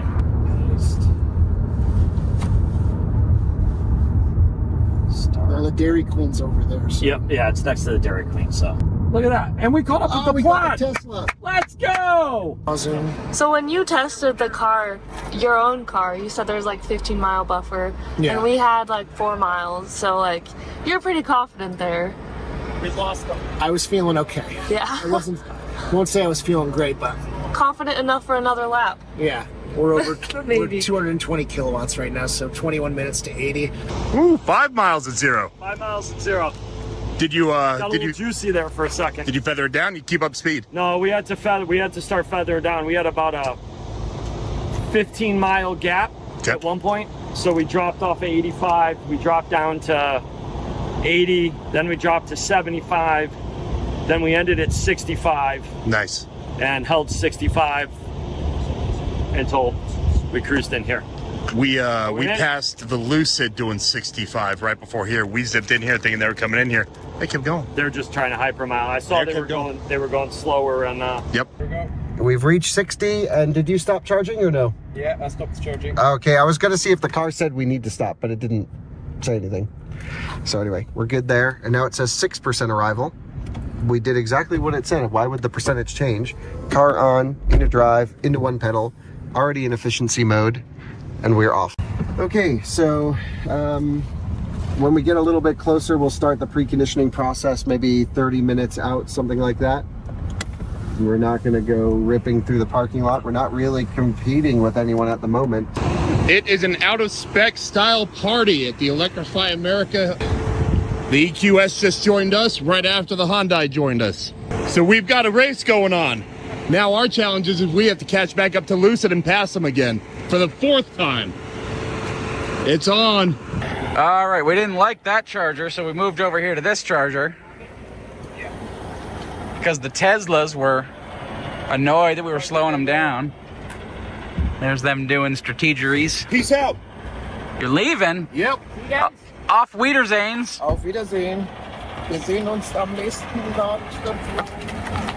Look at how plaid it is. And they're platted out. All right, and we over here are at 150, 160, 170. Look at it go. The Model S has pulled off. Speeding, look at them go. Let's see. Pulling 200 over here. 60%. And 239. So we're not affecting each other this time. Yeah, we're gonna get charged. This is a good session right here, I would say. Good session, 200 kW. Role playing works. Fucking charge works. There you go. Piece of cake. I am feeling good. I'm happy we're at a good charge. The Model 3 is not far. The Plaid just left. So we're definitely at we're not the i7 or the OG Model S, which is a good thing. We're kind of pulling up in this race. We took a nice 15-minute pit stop for some Starbucks, some food. He got his bougie ass omelet from Hy-Vee. Omelet and Hy-Vee. Handmade omelet. Lady brought it to me with silverware. It was remarkable. So I highly recommend that. I had a nice grilled cheese. It was pretty good. It'll fill me up for another 2 hours or so. Yeah. And we're still ahead of everybody. So we're not in a rush, but we're still making good time. We're not moseying around for no reason. Yeah. So we're getting back in the car. All right, just a quick update. We are 63 miles away from Sioux Falls, South Dakota, and we have decided to get aggressive. We are not fooling around here. We skipped Chamberlain and we are going to Sioux Falls. Now, you'll see that we are here on this little map here, and you'll see this blue line, which is actually kind of cool. This is dynamically updating based on speed, and you'll see that it changes red right here. And what that's saying, we did this earlier, showed you, but what that's saying is that you're going to run out, you're going to be at 0% there. Now, Sioux Falls is only there, and for those of you who were able to watch Kyle's 70-mile-an-hour test in this exact car, you'll know that there is a considerable buffer below 0%. And so we are going for it. We are not going to back off on our speed. You'll see that we're actually running 86 or 87, because this is GPS 2 over, and we're going to pull in at minus some number less than 0. It would be nice, Lucid, if you could show us negative numbers like Tesla does, but you just show 0%. And it would be great to show us the data as to how much buffer there is in the battery pack. That we would love. Open that up. Spearfish, South Dakota. Here we are. Yep, here we are. It's been a long day. It's been a long 2%. 2%. It's kind of okay. Finally made it to South Dakota. Jeez. Ready for charge stop number 12. Is it 12? Yeah. Charge stop 12. Alrighty. Hey, battery very low. Battery very low. Yes, we know. As always. In this car. There we go. Starting to ramp up. We got 10. We got 20. 122. Is that as much as we're gonna get? Might go up just a little bit since we're so low.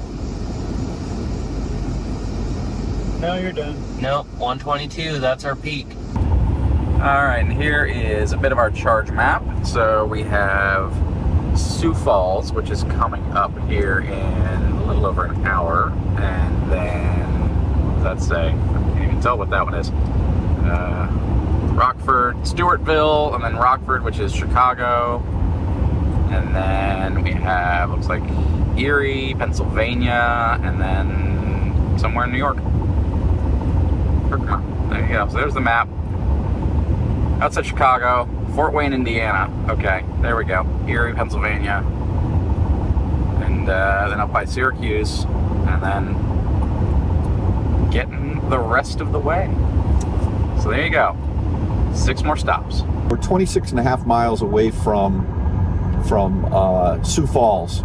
And in about 13 miles, the navigation system is telling us we're going to be at 0%. Now, we do have a data point from Kyle's video when he had a significant buffer at 70 miles an hour, and we get that. But we've been doing 85 miles an hour. So what we've decided to do is back off right now to 70 miles an hour. We're going to let the navigation recalculate where we're going. And one of the things we've noticed is that this car gets extremely thirsty whenever you hit and anything that starts with an 8. Yeah, I think we saw 3.6 on the miles per kilowatt not so long ago, and now we're at 3.4, right. But so we're playing with a little bit of fire here below 0, which we are going to do. But I think we're going to be playing with fire and have a fire extinguisher right at our side, so that in case we really need to back it off. This car will not, I don't believe we're going to have an issue making it there, but I think we could potentially have an issue if we keep it pegged at 85. So yeah, with 25 minutes left, I don't think we're going to really lose that much time. Right, and what we're also going to learn by doing this is we're going to get data points for the next stations going forward, right? Exactly. So I know Kyle's probably watching this right now going, oh, you guys are chicken. But you know what? We are the pilots of the Lucid Air, not you. Take that, Kyle Connor. All right, so we are... Just got the charge now warning. Charge now warning. How far are we away from... We just are 1%, and we have 27.3 miles to go. It's freaking out because we're on the wrong side of the highway. So yeah, it was only like 20. There's construction. They're building the new 90 right over there. We have some brake lights ahead, so maybe that's actually playing into our hand. Yeah, absolutely. All right, we're in the red. We're still going. Shane, put your sneakers on, man, just in case. Get ready. Ready to push? We're in a construction zone here, and we're only doing 55 miles an hour, and it's worked to our advantage. So look what happened here. Oh yeah, dynamic updating, courtesy of Lucid. We're still coming damn close. You see the the red is going closer to Sioux Falls as we see it. This is awesome. All right, so the Lucid is angry at us, and it's telling us battery critically low. What does that say? Battery vehicle may shut down unexpectedly, charge immediately, 0%. But we beg to differ. Lucid's going deep in the pack, well below zero, and we are on our way to do the same. William, we have no idea if the i7 has a buffer below zero. We will find out very soon. Yes, we keep dropping state of charge. The BMW says we can't make it, but it's not by much. And there's got to be a kilowatt hour or two below there, don't you think? Yeah, we will find something there. Yeah, we'll find a little something digging deep in the pack. This is going to be a quick one. We only need to go like 140, 150 miles to the next stop. So just enough time to go to the bathroom, maybe grab a slice of Casey's Pizza, which Sarah has assured us is wonderful. And if it's bad, I'm going to hold her personally responsible. So we'll see. All right, charge is going. It's ramping up. So far, only 200 kilowatts, but it's going up. We're good, I think. Time to run inside. It stopped at like 54% while we were in there eating. Uh-oh. The Electrify America app froze and didn't update me of any of this. The EA app is totally borked right now. I even killed it and restarted it, and it still says we're charging. Yeah, it just says charging. It's just stuck here. 14 minutes ago. Wow. Awesome. Good job, EA. Stop charging again? It stopped charging 2 minutes ago. Oh my god. I can't activate it. The app's borked. Okay. It's literally the first time I've ever used a credit card reader in the EA. Oh, I heard it click. Charging started. That was... Well. 185, 86. It killed our charging session. I couldn't activate it a second time because the EA app thinks that we're still charging. I've even killed the app 3 times. I've logged out and logged back in. It still thinks I'm charging no matter what I do. It says it's at 54%. It was updated 29 minutes ago. So Dan activated the second session. That also died, and now his app is stuck in loop, and he can't activate new sessions. So the third session we activated with a credit card. We lost like 45 minutes to that stop. So that's fine. Thank you, Electrify America. At least the credit card reader worked. Otherwise, we would have been hosed. Yeah, the first session that you did, it added 41.62 kilowatts before it stopped. And then the session that I started only added like 0.2 kilowatts. And then once we actually used the credit card reader, after our apps were frozen and are still frozen, then it was another 15.95 kilowatts added. But yeah, total was a 45-minute stop. That certainly set us back within our trip. So, and we had gone inside to eat a nice lunch, and we were going to let it charge over 80% to make it to a charger that's 180 miles away and just kind of relax a little bit. And then we came out in the car, it had been not charging for like 10 minutes. Not ideal. Very disappointing. Our salvation awaits. It's empty. Look at this. They have solar as well. Yep, where's the 350? They're all 350s. Oh my god, let's fucking go, baby. Yeah, baby. We did it. All right. Yes. So occasionally plug-in charge fails to work on Electrify America. Right. So there's just a little button in the charging screen that'll say Electrify America. You hit that, you pick your charger, you hit go, that's it. Okay. So it's really not a big deal, but you just have to be paying attention and seeing if it didn't automatically start your session. Yeah, we're getting juice here. It's ramping up. It may just be getting the battery to the optimal temperature because it would turn off preconditioning at probably what 5% or something like that. Because it's just updated, added 4 miles, 5 miles. So okay, 1%. There we go. All right, we are in the Model 3 about to pass the Lucid, who has been at 0% for a while, it seems. And they finally got to the charger. Hopefully they're charging just fine, no issues. But they are right over there in Sioux City. We are blowing past them. We've got plenty of juice, excess juice to burn because this freaking Tesla route planner has no clue what to do. Yeah, that's very frustrating. So the earlier stretch, we had like a 3% buffer that we ended up having -9, and now it's the opposite. I don't know what's happening. This is a flat road for hundreds of miles. There's no wind. Conditions have not changed. Conditions are like, so you had like it dropped like, what is that, 12%? And then for me, it raised like 8%. So we're not sure what's happening. Also, this kilometers just oh yeah, we're not doing 125. Don't worry, folks. Yeah, so not sure. The route planner used to be perfect Tesla, and now it's been all over the place for like the past few years. Not sure. I think since wind got introduced, something got messy. It's frustrating, but oh well. At the moment, we are in second place. We're not counting the Acura. Second place. Yeah. We'll see what the Lucid does. If they have a really good charging session, I mean, they're just going to leapfrog us again, and we'll just keep doing this. But I'm impressed that we've been this caught up with them amongst this huge route of V2 superchargers. Yep. If we had V3s, we'd be up with the Taycan. Not quite with them. I do think they have a that would still be ahead, but honest to God gap. If we're going to get stuck behind a truck, we may as well draft him. Do you want me to throw a line out and catch it? Yeah, see, if we could just hook a line, and then he could pull us. It'd beat me pushing. Yeah, it would beat you pushing, absolutely. But we have 19 miles projected, 21 miles to go. Yep. So we're hoping we can go below 0. And get him to honk.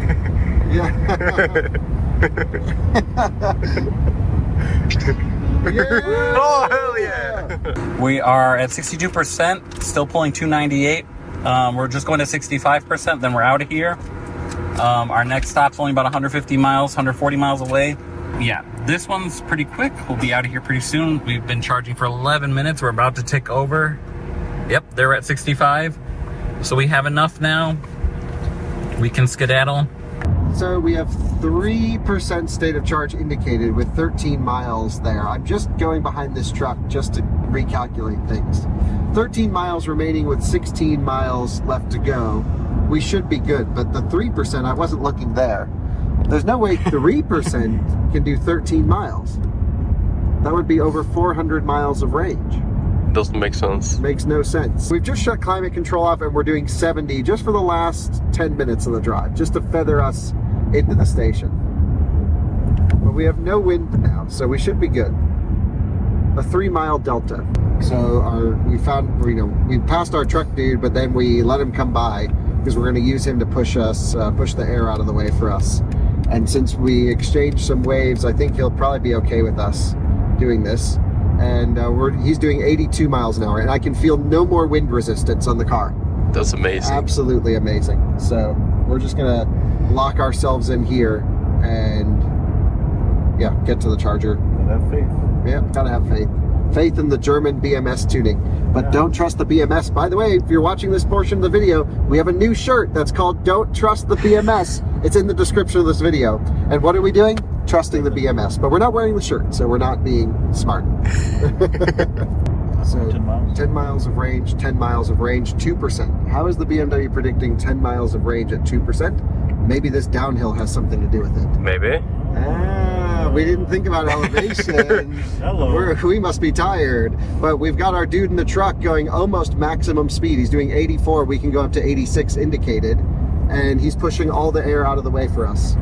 Nice. So this is absolutely perfect. Shout out to Stern Oil Company Inc. in Freeman, South Dakota. If you need oil, these are the guys. We don't in this car, but shout out if you do. All right, Shane, good job, man. We are really running the numbers here. Yep. So the max we saw was 245 kilowatts before this peak down, and that's fine. I think the car is asking for what it wants based on, we pushed it, right? And I think that was the right move. I think so too. So the next move is 230 miles away, Stewartville, Minnesota. There are 2 stops before that, but they're too close, right? Yeah. And so we just did the last charging session. We charged up to 70%, and we went around, I think it was 288 miles, somewhere in there, almost 290. So what we're going to do to have things be a little less interesting, we're going to go to 65%, unplug and go. In the Model S Plaid, we are coming in onto our stop. We are at Sioux Falls, just about 5 minutes out or so. The Lucid is currently charging. They might end up leaving before we get there, but it should be pretty close. Maybe we'll see them, maybe we won't. And beyond that, we should be arriving with 7% state of charge. It seems like the efficiency has seemed to level out, get back to something more expected and predictable, and the route planner seems to be working a lot better as well. Yeah, and we had actually less of arrival, but we just had a very long construction zone that slowed us down, so we gained some back that we couldn't burn at this point, so. Whichever one we want, they're all online apparently. Nice. So we'll just go, you know, down towards this end. We'll pick one where we can reach another cable if we have to. Into reverse, and we're backing it up. That'll reach 1% arrival. I am? Yeah. Okay, initiated. There we go. You're in. There we go, connecting. Ooh, smell that. That's cattle. That was perfect. Perfect. That was absolutely, we charged to the right amount and then just kept the speed on the whole way. All right, look what we keep running into. Simultaneous updates. We will pass you and stay ahead of you soon. Oh, listen. That's unvarnished out of spec right there. I gotta go pee. Actually, a viewer who works here at the Quality Inn drives a Model S, and he's been waiting for us. He thought we might stop in, and sure enough, we did. I like the snow tires on this. Oh yeah, Cross climates. That's nice. What year is your car? 2016.5, so it's that refresh Model S. Okay, cool. What's your name? Mason Osley. Oh, very cool. That's that's great. What do you think of the Lucid? Dude, it's awesome. Yeah? It's awesome. You want to switch? Absolutely. Absolutely. Well, we pulled in here with a little aggression. We were way below 0%. Oh, that's awesome. And I don't know if you saw Kyle's test online about the range test he did 70. So we were pretty confident we had a nice buffer. Oh yeah. But you know, until you're plugged in, you're never really sure. For sure. But absolutely. Yeah. I'm assuming you charged a Chamberlain before this? We actually did not. You didn't? No, we did 285 miles. On this car, we charged up to 70% and did 288 miles. That's incredible. And yeah, at 10 over. So. That's awesome. Don't know what's happening, but it dropped down to 1 kilowatt, so I'm gonna have to stop it and restart it somewhere else. Yeah, that's what I'm gonna do. Okay, I have no idea what just happened. You saw that clip. I pressed the stop button. It was doing 1 kilowatt, and all of a sudden now it's doing 151. So, very strange. I don't know. We got the Plaid. We got the Lucid. We are catching up with our friends. The race between 3 and 6 could not be tighter. We're about roughly at the halfway mark, and that should start to get into charger hopping at this point. A lot more options coming up. And the Ioniq just pulled in as well. They're, looks like about 8 minutes behind us.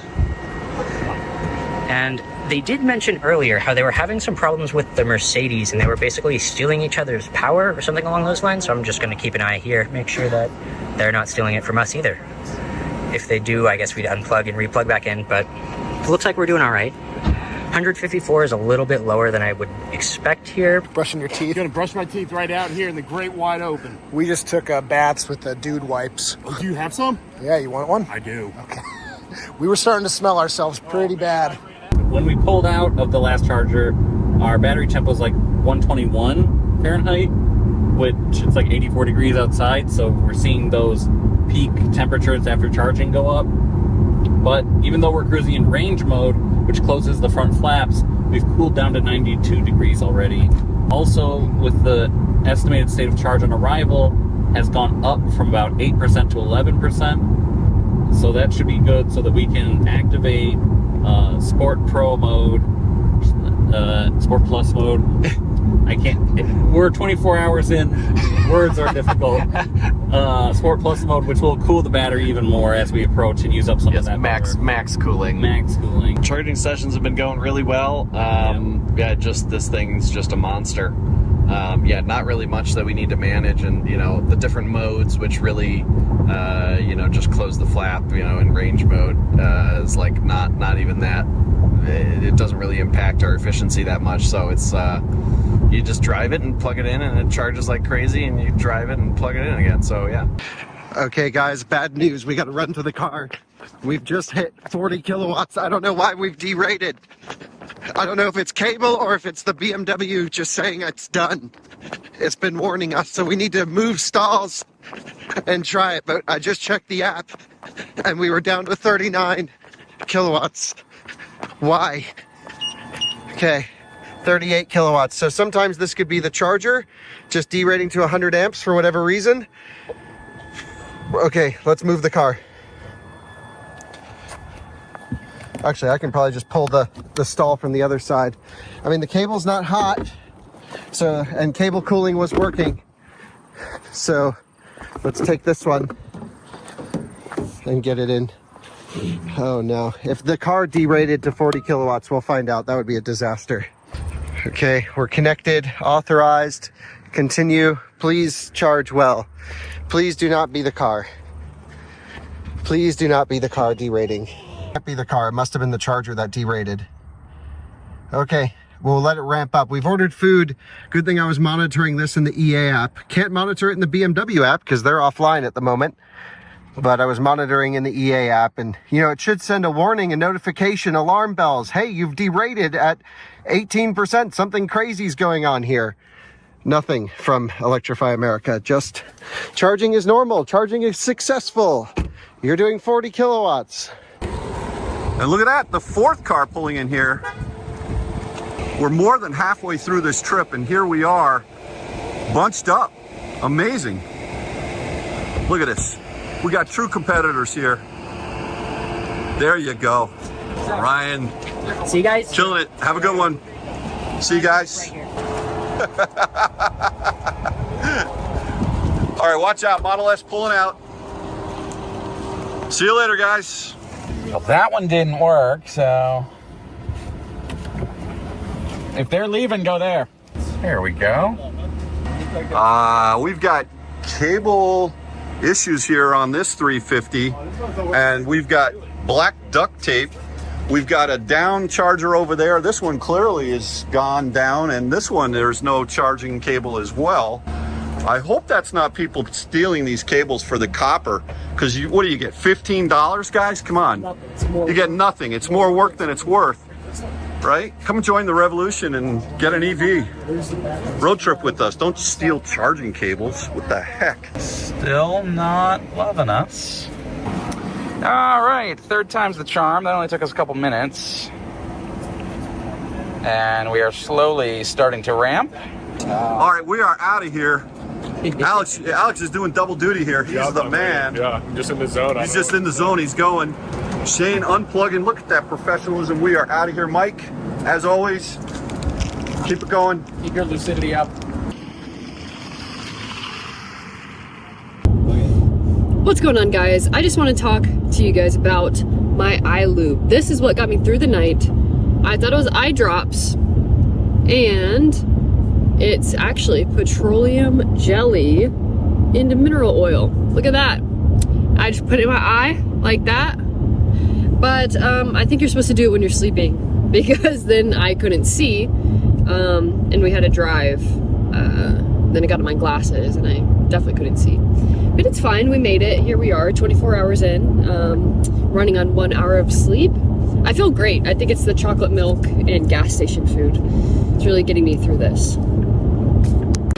Okay guys, the car is charging well. We can enjoy our first warm meal of the trip. Amazing. It's relatively better than nothing.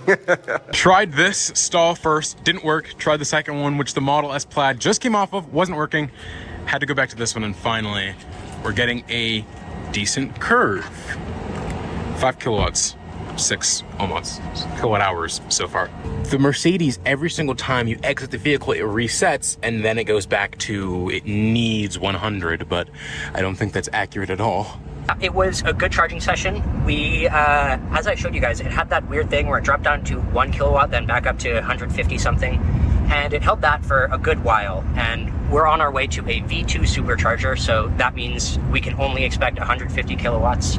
We unplugged here, basically right as much as we needed, and also right at once it was tapering off 150 kilowatts, so we didn't really lose any time there. Of course, it'd be really nice if we had some V3 superchargers, but we currently don't. Pretty close altogether, so it is interesting to me how we started out, how we all spread out, and how we all now come kind of close together. It's the charging infrastructure that keeps us all sort of guessing what the next step can be. There's still a lot of work to do to get a lot of chargers, reliable chargers in. For Teslas right now, here on the stretch, we just have like 120 or 150 kilowatt chargers, which is not what we need for this type of car. Every single stop has been 20 minutes or less, and those 20-minute sessions were only V2s and from low states of charge. So it's really interesting. We haven't even had enough time to take care of kind of our own basic necessities. We've been eating trail mix and beef jerky that we got at the very beginning of the race. And I just brushed my teeth in standing in a parking lot with a bottle of water because I didn't have enough time to go to the bathroom and use it because people were using the bathroom. So it's I think we're really proving the fact that EVs are on par for road tripping, and it's not much different anymore. Yeah. And we're doing it in a part of the country that it's nothing but farmland everywhere. And we're able to do it in this sort of fashion. We're not even having to stretch the car's legs and go deep charges. It's fantastic. It's really great. And just to further emphasize that point, we're like really in the Midwest, tons of farmland, northern states, Montana, places that are not known for being the most EV friendly. And yet we've been able to sail through all these states relatively without really any problems, actually. And yes, it would be nice to have some V3 superchargers here and there, but really for the most part, I'm quite impressed for what might be one of the more difficult stretches of highway in the US. Absolutely. Yep. We have slowed down a little bit to 143, and we can see it is that little symbol right there shows us that it's the charger that did it, not us. So we'll just let it go and do its thing. We're trying to get to 68%. So we have 1, 2, 3, 4, 5, 6 drives left. So we just got pulled over, leaving Sioux Falls. Yeah, he just came onto the ramp too fast, apparently. What did they say? It was 65, but we were going 75? Is that what it was? 74. 74, yeah. He was moving with the flow of traffic. Yeah, so, I don't know. This is not his first time getting pulled over, so he's very well versed. And we might now get passed by the EQS again. The other car that got pulled over, because they're probably finishing up charging any minute. Yeah, so maybe we'll see them pass by. Maybe this will get finished and taken care of before then. All right, calling it quits here at the Hy-Vee in Worthington. Our last V3 for a while. We are heading now to our first EA. And again, we maybe should have hit some EAs before this, but either way, we are off. Hopefully onto better charging than the last V2 stops. So we just looked at the map, and the Acura is about to enter Wisconsin or something. They're so far ahead. The Porsche is another large distance ahead, and it kind of looks like Formula One, where Red Bull is out in front, and then you have everybody else all bunched up, because it's the Porsche, and then the Model 3 and the Plaid and the Lucid and the Ioniq 6 and us are all about equidistant apart in this little pack. And we're probably like half an hour front to back. And then behind us is the Genesis, who's way behind, and then the BMW is way behind them, and then the slow Tesla is in a different time zone. So it's this really interesting scenario. And so our new strategy is to follow what the car says we should have been doing since the beginning, and to do a deep charge to 80% basically at each charge stop. And we can get to Boston 1,500 miles with 5 more charges. Neither one of our Electrify America apps still work. They still say we're charging in Chamberlain or wherever that was. So let's hope the credit card reader works. We're now passing by the Flying J, which would be a great place to put these chargers, but no, it's at the freaking hotel. Stop putting rapid chargers at hotels. That was the wrong. I did plug in to start, you imbecile. Charging unsuccessful. Charging started. All right. All right, we finished our charge at the Sioux Falls, where we left with 80%, as always, because flat charging curve. Exiting in Sioux Falls. I actually love this place. We've been to Sioux Falls many times on Out of Spec. Actually, during the old school Tesla Model 3 road trip that Alyssa and I took the dogs on. That was a really fun one. And we let them run in Sioux Falls. So that was really a great time. Anyway, we're heading to the Electrify America station, which looks like it's just off the roundabout exit. And I knew that the BMW was too optimistic when we were leaving that spot because we ran consistent speeds, nothing crazy, and we're arriving at 6% instead of 15. So this is pretty perfect for what, you know, we knew we overcharged a little bit, but not 15% over. So this was really pretty perfect here. Oh my God. That is freedom right there. Now this is United States. That's right. We got the Dodge Ram and the freaking ATV and a Harley. And a Harley. America. Gotta love this. It's amazing. 175, we're even better. 185, even better. This is That's about what it extreme wants. charging speed. 186, okay. Terrible parking job, oh my goodness. Sorry about that, but we're not blocking anyone. So our DC charging limit seems to happen somewhere around 18% down to 135, which normally we'd be pulling full power still here. Let's take a look to see what the car says. Maybe it thinks it's the charger. If not, then we know for sure it's the car requesting lower speeds. But still, I mean, not the end of the world. I can use my automatic door. Lovely. And it is the charger limiting us. We need to unplug and switch stalls. So I'm going to hand this to you. Yep. You can unplug us and I'll move one left. Yep. So I think those dots there on the end are normal. We tapered at 130 for some reason in the last spot, and we're already blowing right past that. So that's not the DC counter. The car's getting the juice. Now we're back up to great speeds. Okay. Wow, this town is deserted. And look at the little plants and flowers by the superchargers. These guys take pride in their motel. Pretty nice looking little motel though. Bummer. I guess that's it. Alright, I want to show you, we're in Murdo, South Dakota. The cleanest, nicest motel / supercharger I've ever seen. So this place is perfection. And look at this.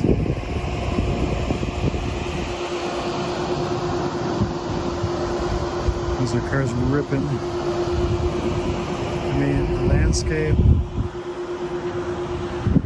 the entire property is perfect. We've already made it to our next stop in Worthington with a state of charge of what? Or 56%. Man, I wish my Electrify America app worked.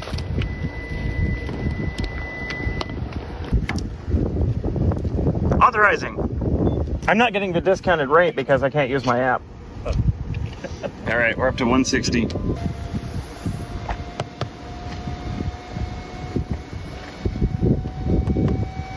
So we put the sticker on the car to claim that this is the reason Dan's with us, but this is his real job. Guys, what do you think of Dominic's parking job here? Did we like it? Is this good? Yeah. Good. Yeah. It's Raider. We are now 1,700 miles into the trip of what is going to be a 3,000, roughly a little over 3,000 mile trip. And we're feeling good here in the Lucid, at least I think physically, and we're getting along, having a great time. Yep. So our next stop, Shane, where are we heading to right now? So we're headed for Stewartville, Minnesota, and we've got 50 miles left to go. So we're trying to decide what's the next step after that. So we've got Tomah, Wisconsin, which is just under 200 miles after that, maybe. So I think one of the things we've been talking about, we're going to be pulling into Stewartville with roughly a 10 or 11% state of charge. The excitement from the last one, we figured let's take a little pause and break in the action. We ended up overcharging a little more. Yeah. We also met like 3 other cars there, right? So This has been an interesting charge because this is the first one that I remember that we use a significant amount of air conditioning. It's only 87 degrees outside. Right. And we've been cruising, you know, definitely on the upper end of the speed limit, a few construction zones, but yeah, we've had none of the range anxiety that we've had with earlier charges, and we're showing a comfortable 57 miles at 11% state of charge on arrivals. We've gotten to know the car really well. EA's been very good for the most part. Yeah. I don't think we can point a finger at our last charging session, but there is a little bit of a conversation around should we stay on the hook longer and try to leapfrog, you know, the competition. We've got right now the Model 3 rear-wheel drive, which, think about it, after tax breaks is under 30 grand in the state of Connecticut. I mean, state of Colorado, and that sucker's in second place behind the Porsche, which is just killing it. We have charged to the correct amount. Yep, let's unplug. 23 minutes, 47 kilowatt hours on this session. Let me try this really quick, actually. I don't think this stops the session. Oh, yes, it does. You may just have to, it's good. And then we wait. Gotta keep waiting. Welcome to CCS Life. Tesla owner drives BMW. Nice car other than that. All right, so our next stop, heading east out of Sioux Falls. All right, we just exited for the Alberta Lease Electrify America station. And we watched Lucid continue straight on I-90, which is surprising because we were expecting to see them at the next charger stop. We'll be there in a few minutes. Go, go, go. All right. There we go. We are ramping slowly. 141, 142. Back in my home state of Minnesota. Just leaving, what is this, Worthington? It's your state, you tell us. It's my state, but I don't think I've ever run to the city before. We got, okay, 176 miles of range now. And 170 miles to the next charger, if I remember correctly, right? Yes, there's two options. There's one that's 167 miles away, or there's one that's 30 miles closer. So we can determine at the one that's closer whether or not we can make it to the one that's farther away. That makes sense? But if we stop at the closer one, then we can leapfrog the next one, right? Yeah. And go to whatever's even down the road, even further. That too. I'm down to leapfrog. All right, pulling up to Casey's. All right, so this is one of the 150s? Yep. Dang it. Go. Oh, perfect. He's unplugging. So we gotta go to, where's our next stop? Our next stop is Toma. Only way I can say it. Yeah, apparently. 166 miles. Let's kill this climate. Let's use that all for battery cooling. We are jumping off the highway, jumping over to Electrify America. 5% arrival, looking pretty good, nice and low.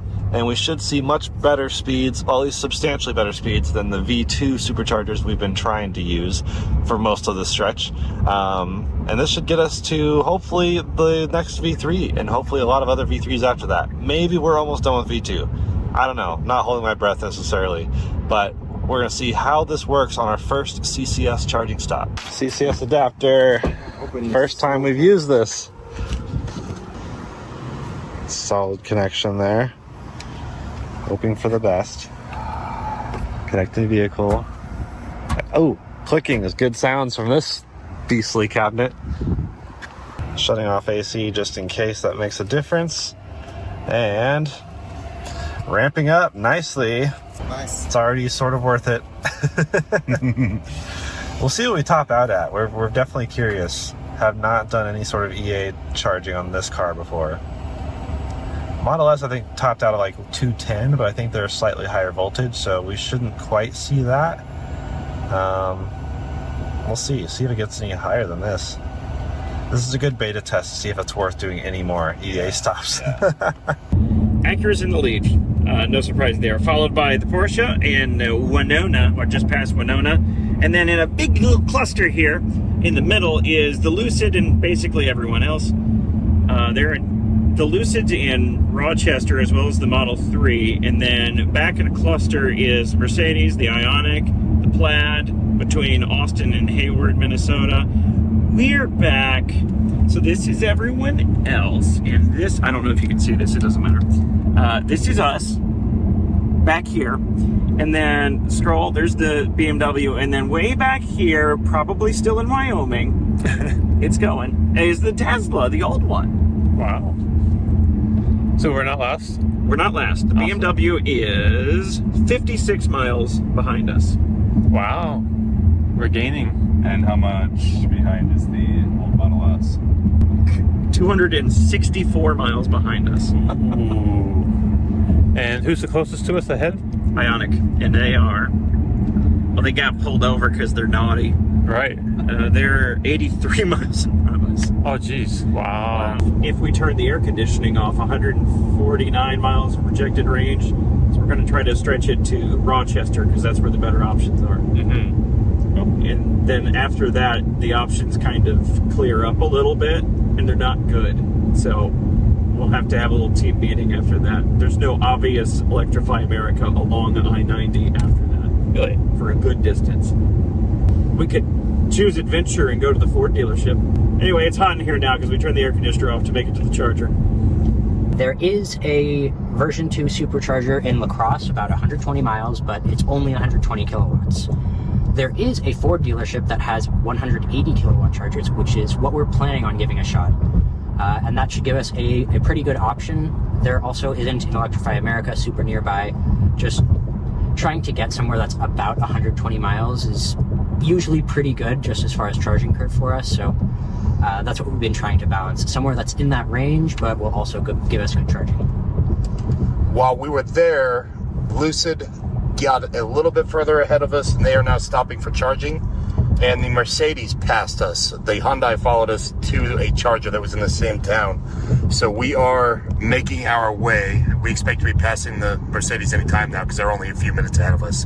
And obviously they have to stop us still. So we're going to keep our place going and see if we can get past Lucid for the 5th or 6th time. At this point, I've lost count. All right, we are leaving just as our friends in the Lucid have arrived. Nice. Gonna try to make the next stretch. The buffer's already increasing. That's a good sign. Whoa! See, that's what I'm talking about. Holy this shit. stupid car. Holy bleep. It just said we couldn't make it unless we went below 80, and now it's saying 10% buffer. So this car is just really struggling. I mean, granted, Tesla gave it to us with no premium connectivity, so I'm wondering if it's not fully acknowledging traffic data. So next time we should try to connect it to Wi-Fi and then route. Yep. But either way, we're gonna make it to the next stop, which is good. We didn't want to do any bailouts. Next stop is a V3 in Lake Delton. So that was a good quick charge to 58%. All right, so here at the fairway, we just rocked the best session yet. Plugged in, what did we plug in? 8%? I think it was 8%. And we just saw the best charging speed so far of the trip, 329 peak. And we are right now at a 29% state of charge, pulling 274. We're only going 111 miles away. So yeah, good charging session. 6 350s here, and me likey what I see here. We were plugged in for 10 minutes just when it dropped below 200. Yeah. And now we have a massive buffer still to get to our next stop in 113 miles. Yeah, we debated whether or not we could push it to the next one or not, but as soon as it came under 200, we were like, let's go. But, you know, let's hop. Right. We are in Stewartville, Minnesota. New EA station from the looks of it. Here with a fairway, there's a Dollar Tree clearly opening up down there. A lot of good charging options to place a charger. There was a Taco Bell at the gas station, a McDonald's, a more shopping mall toward the exit, but for some reason EA likes to put the station so far away. But luckily there is a store. So yeah, let's get to the fairway, maybe get some snacks. All right, so we started seeing our speeds drop. I think when those guys may have started, it went from 200 and dropped down to 140.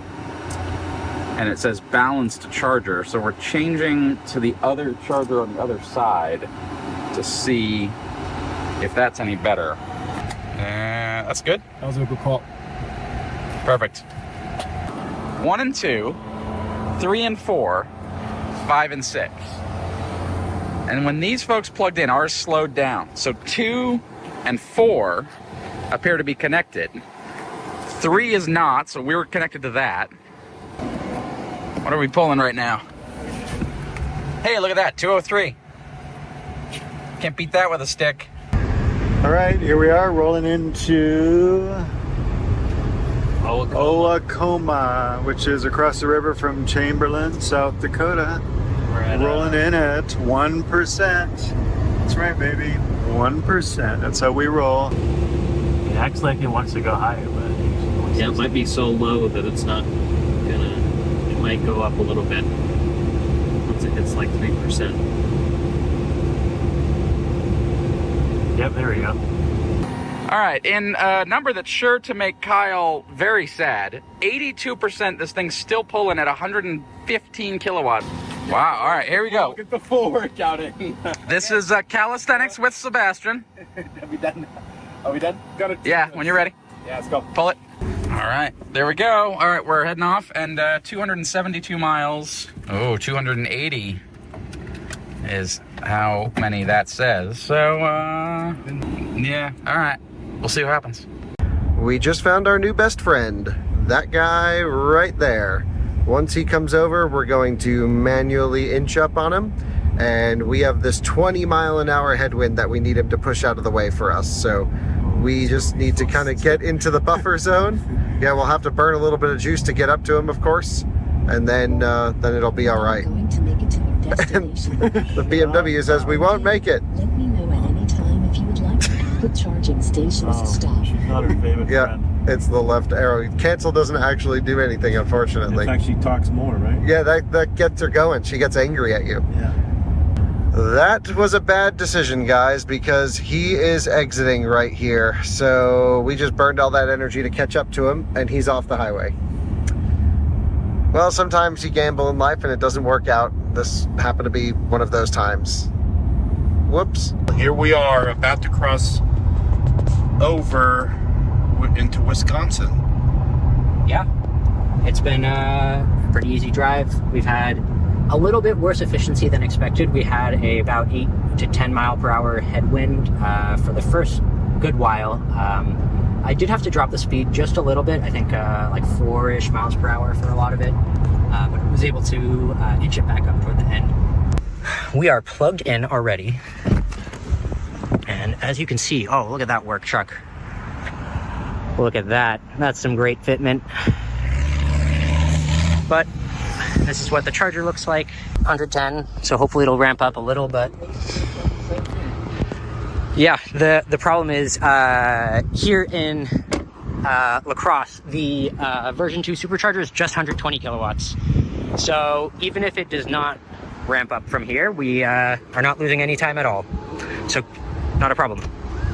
Okay, so it's a little disappointing. We found out from the little placard on this machine, it is amperage limited to 300 amps. So you can see that, and we're getting close to 120 kilowatts. So really could be a heck of a lot worse. Yeah, not a problem. Well, it had to happen. We got hosed by EA. There are 2 350s at the station. One of them showed as working, but both are not working. Charger unavailable. And over here, charger unavailable. So both of the 350s are completely down. Cannot activate them.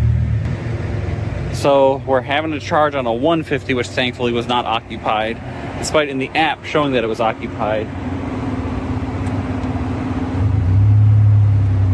This is not great. Luckily, we don't have to charge for that long. We don't have to go that far, but this is gonna bite us in the butt. Yeah, we probably will only get like half the power that we should get here, if that. We're up to 150, so that's good. Hopefully we could see maybe 170, 180. I don't know though. Yeah, we're only getting 150. That might be all we get. This might not be one that's capable of any more than that. So that's half the power we should get. Means this session is going to take twice as long as it should take. Ouch. Brutal. We're south of Rochester. It's Stewartville, Minnesota. We just pulled off the exit. We're down to 12% remaining. We pushed it a little farther for this one. Made it no problem. What state of charge were we at? 11? Do you think the commenters would be mad at me if I called this out of spec style with 12%? Yeah. EG&P life. 168, 169. At 12%, that's all we can get. Amper's limited to 320 amps. William, update us on our bad situation. Well, the car tells us we are absolutely not going to make it, but we do hope that we have a little bit of buffer. And I have switched off the running lights and we have no air condition. And it's 82 degrees outside. Just amazing. It's hot in here. Yeah. And we're going 57 miles an hour. That's the most important. I mean, that's about as slow as we can safely go realistically out here on the open road. Yeah. Oh man, we just need a truck, but all the trucks are off the road right now, probably due to the wind. We are doing a good job selling electric cars, right, Chris? Yes, we are. We are on a single lane road for the next 7 miles, going so under the speed limit, and the viewers can't really see this, holding up the entire state of whatever we're in. But anyway, we have 13 miles to go and we're at 3%, and we've been at 3% for a while, right, William? Yep. This is not maybe going to work. Sorry to everyone in Minnesota. We really put in so much extra buffer. And uphill. Yeah, and we pulled speed early. Yeah, buffer, and yeah. If a normal BMW i7 owner left with a 12% arrival and the system doesn't factor wind, which that's our fault. We should have looked at the wind maps. Yes. It's just been dead this entire trip. And now we're getting hammered with wind. Then yeah, not good either way. Fingers crossed, guys. As an update, we've been here longer than we first initially expected. What we realized is we're plugged in, and the next stop we were considering making was about 80 miles. Really short one, and by the time we were basically all settled in, it looked like we were going to arrive with close to 20-ish%, so we decided to look to see if we could stretch it a little bit further. And basically the next one that we found, that's a V3 supercharger, 250 kilowatts on the way, will require about 65%. So not super ideal, but the good news is we've already reached the taper, and this would be the same regardless of what charger we use. By the time we're at 60%, we're just going to see these speeds.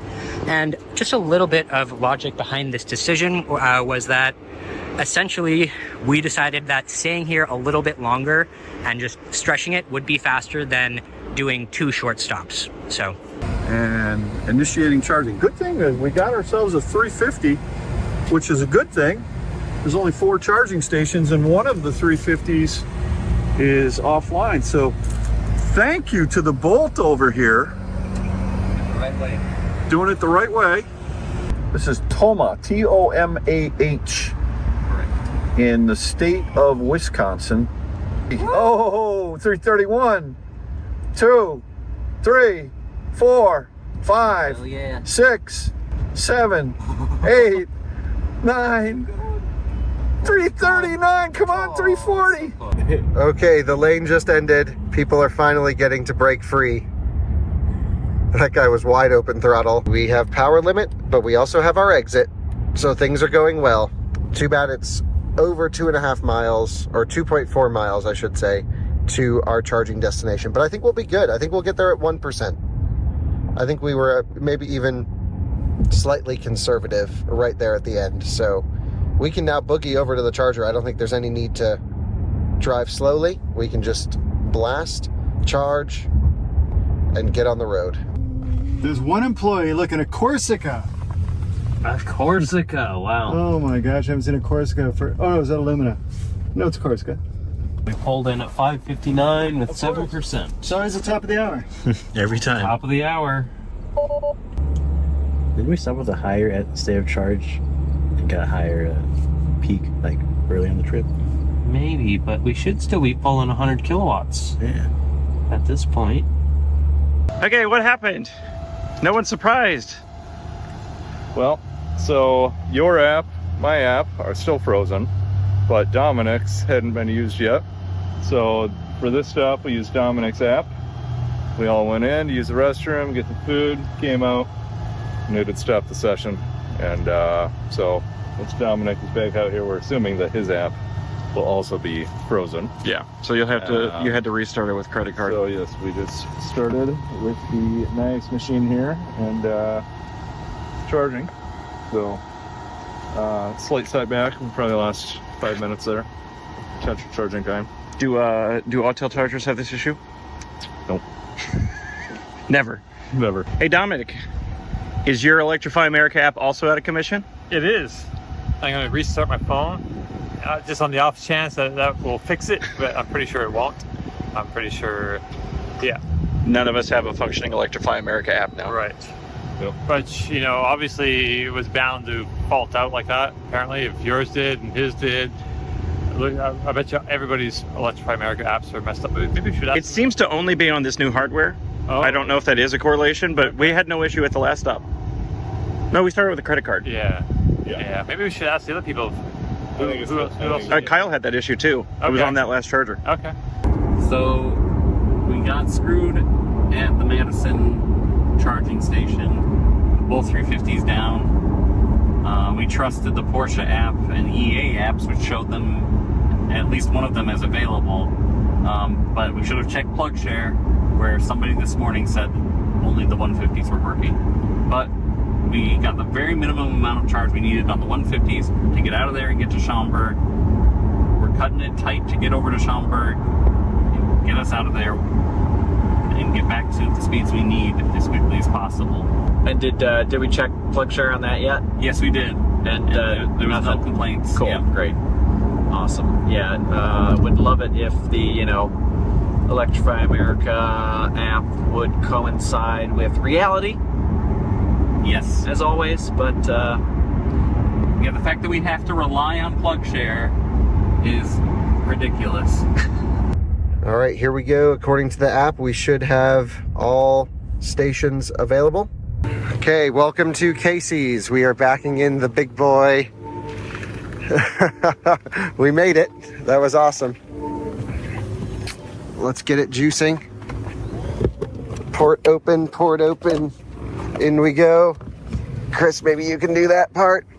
He's Mr. CCS now. Yeah. And we're in. Great. Great work. That was awesome. Yeah. Dude, nice work driving. Nice. That wind came out of nowhere. All right, let's activate this station. Okay, we are processing payment. Still handshaking. Can we charge? We're at 1%. And we are charging. Yes. Come on, more power, more power. Let's go! More power! All right, so we're just entering Chicago, 1,010 miles until we are at our destination. Still have, what are we, like an hour, 2-hour lead over the Model 3? 2.5 hour lead over the Model 3 because they've only had version 2 superchargers. So that limits them to like 150 kilowatts. Yeah, so they've slowed down. They tried using CCS once and it derated a bunch of times and they only maxed out at 170 something, so they thought it was just worth just keep using level 2 chargers. Yeah. So, and then really the Taycan is what's been impressive. They're right behind us. Yeah, exactly. So we're rolling through Chicago. Looks like we're going to hit some traffic. First time in Chicago. Shout out Chicago. Hey, there's the subway. There's the subway. And look, if you're in Chicago and you're not subscribed to this channel, what are you doing? What are you doing? I mean, what are you doing? So let's go ahead and hit the button, and I'll see you on the other side. That's look, this race is still very much open, and we've chosen our strategy, which is that we're going to do a lot more charger hopping now. We believe that anytime we can actually get right under 200 kilowatts, as soon as it falls off under 200 kilowatts, what we're going to try to do is, and see, we're at 192 right now. I think we go. I think we go. Hey, you guys ready? Are we ready to unplug? Not quite. No? Okay. Because we're at 45. You want to go to 50? 50? Okay, 50. So when we can, and it's going to be infrastructure sort of dictated, we're going to try to leave as close to the time when we fall off from, you know, below 200. So here we are at a 47% state of charge. We're at 186 kW, and I think we're going to Rockford. This will be our last charging stop in the state of Wisconsin, and so we're going to try and charge or hop from here on over, and try and catch the Model 3 as well as the Taycan. 49%, 143, 142. All right. Oh man, I hate when it does this. 80 minutes left to 100%. You gotta wait and see when you go to 50. We are unplugging at 50. My guess is we're already there. There we are. Let's unplug. Okay. All right, we are here at Dahl Ford because we needed a little splashy dashy, and we're gonna do that. We're gonna do this one, 240 kilowatts. Tap that. This might be the easiest charging session we've had on the whole trip. Yeah, that's the other thing to point out, is that it is charging at 34 cents a kilowatt hour. All right, it's going. Oh, and it's got all sorts of info. Oh, this is great. 412 volts, 40 amps, slowly speeding up. And actually this is great. It has this remarkably helpful little sign here saying when one person is using it, you can get up to 240. When two people are using it, you can get 120 at a time. 60 kilowatts, 66. This is excellent. And you can scan there to see their EV inventory. All right. 100, 120, 130, 60%. Just providing a little bit of an update as to where we are. So up in front is, of course, the Acura. They are currently in Chicago at 6:08 p.m. They're going 13 miles an hour. Porsche, yeah, that's brutal. Porsche is on their way to Janesville as we are. They are an hour and 51 minutes ahead of us. The Tesla Model 3 is an hour 4 minutes ahead. It looks like the Lucid is currently charging. Oh, okay. They are in Toma, about 28 minutes ahead of us. And it looks like the Mercedes is behind us, also in La Crosse charging. So I think we're ahead of the Mercedes. I think the Lucid is probably ahead of us, though. What about the Ioniq? Oh no, they're charging right next to the Lucid. Okay, there we are, hidden by the Lucid. So both the Lucid and Hyundai are charging, and they're about 28 minutes away or so. It is worth mentioning they're quite a bit off the highway, so I have a feeling we will be meeting up with them very soon. I think that's very plausible. All right, look who we're passing by right now.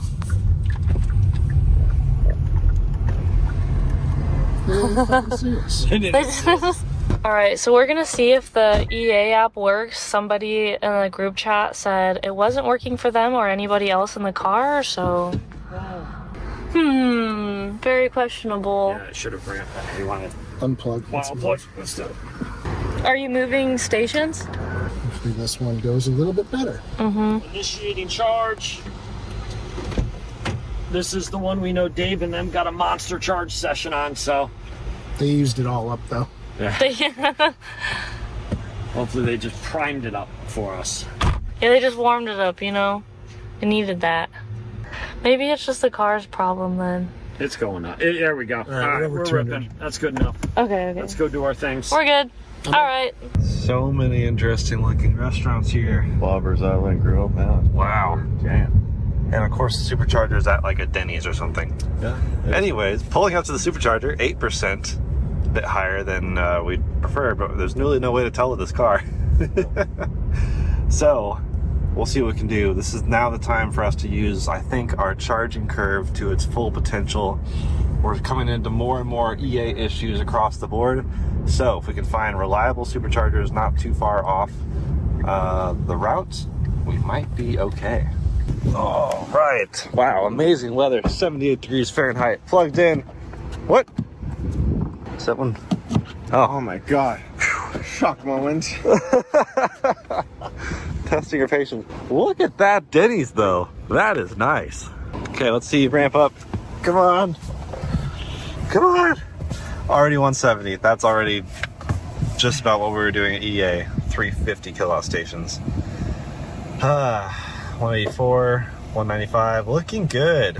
We have a good plan, guys, which is we are going to do the splash and dash. We're going to charge here and we're going to hold full power. As soon as we come off full power, we're going to go to the next station about an hour down the road, top up, because at that station we have, by the way, Honda Prologue here. What the heck? Just parking here. Oh, wow. I just looked over. It looks great. It's a nice looking car. Absolutely. So we're going to top up here.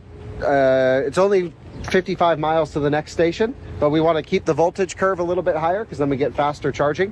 So we will, as soon as we taper off of 180 kilowatts or whatever, if we can make it to the next station, boom, we go. Then it's 100 miles to the next one. So rather than trying to do 160 miles again like we just did, 170 with a headwind, not possible. So we're just going to take juice.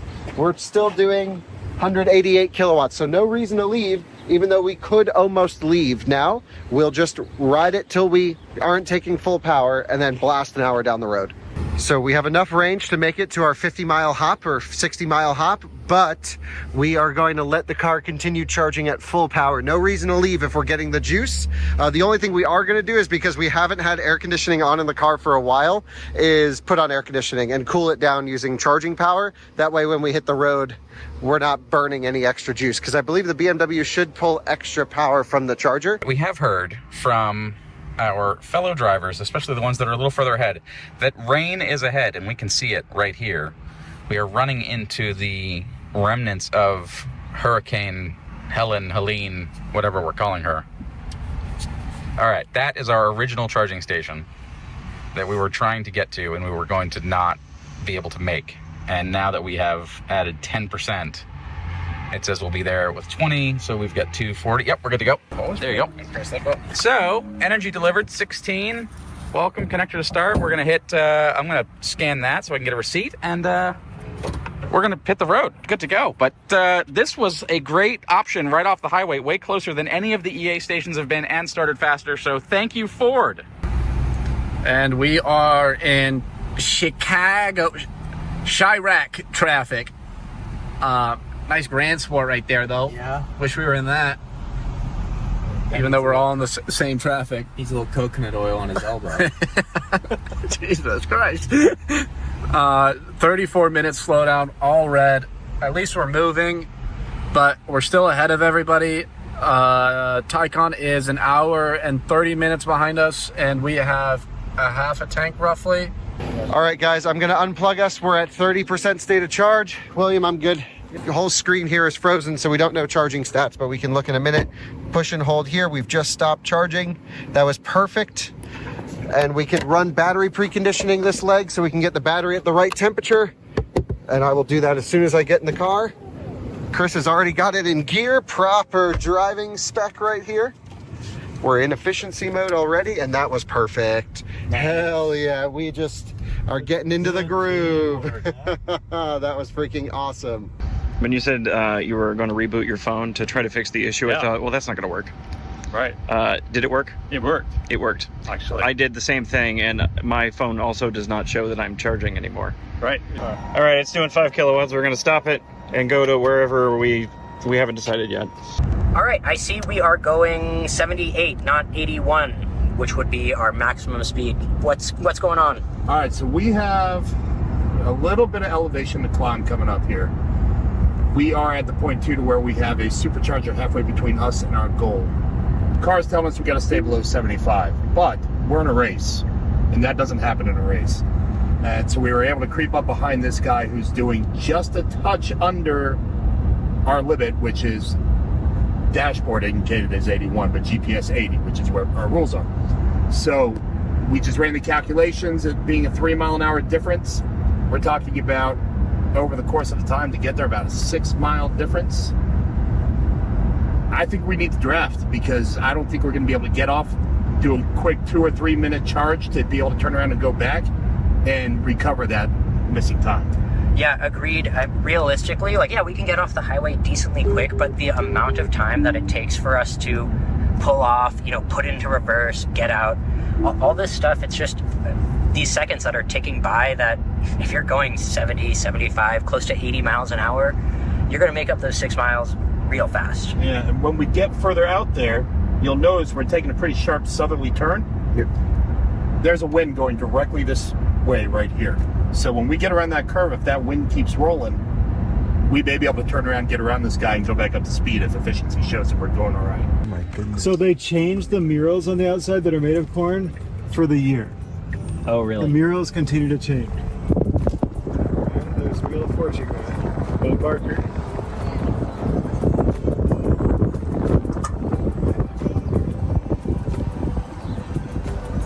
Corn baby.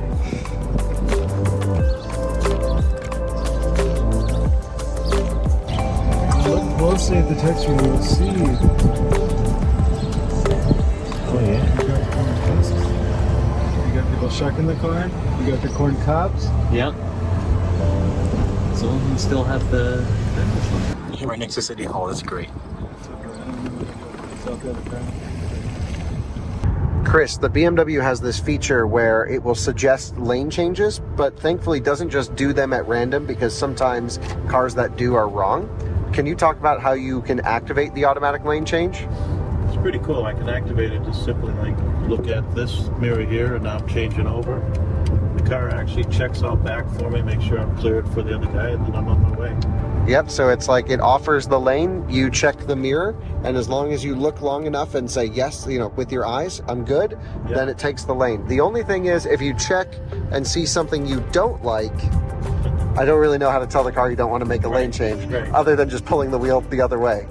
But we haven't run into that situation yet. No, I think we're pretty, like, get in the left lane when you need to, get in the right lane after. Yeah, it has very good German road presence where it stays in the right always, passes, and then boom, right back to the right. Absolutely. It's wonderful. Yeah, really nice. This stop worked out perfectly. That was an absolutely unbelievable drive. It was the way it's supposed to be.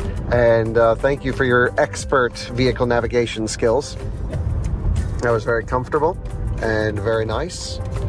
And we are now pulling off at a brand new charging station just about a mile off the highway.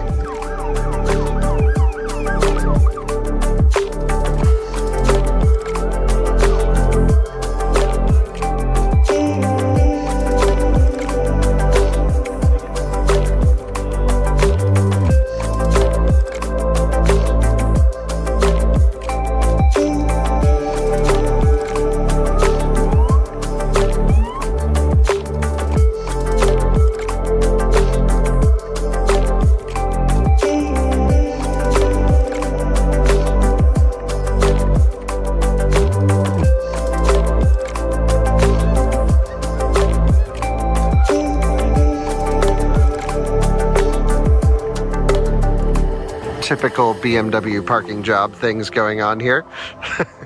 This is an interesting install because you would think they would just do 3 cabinets to do 3 basically pairs of 350 kilowatt chargers, but there's actually a 4th cabinet here, which means 2 of them have dedicated power. And interestingly, it's that one right there and this one right here. You would think they'd be paired together, but this is dedicated, that's dedicated, which means the far end and this one likely are shared, and then those 2 are shared, which means you'll get full power with one car and then it will have to split with 2 cars there. So let's look to see where our next station is.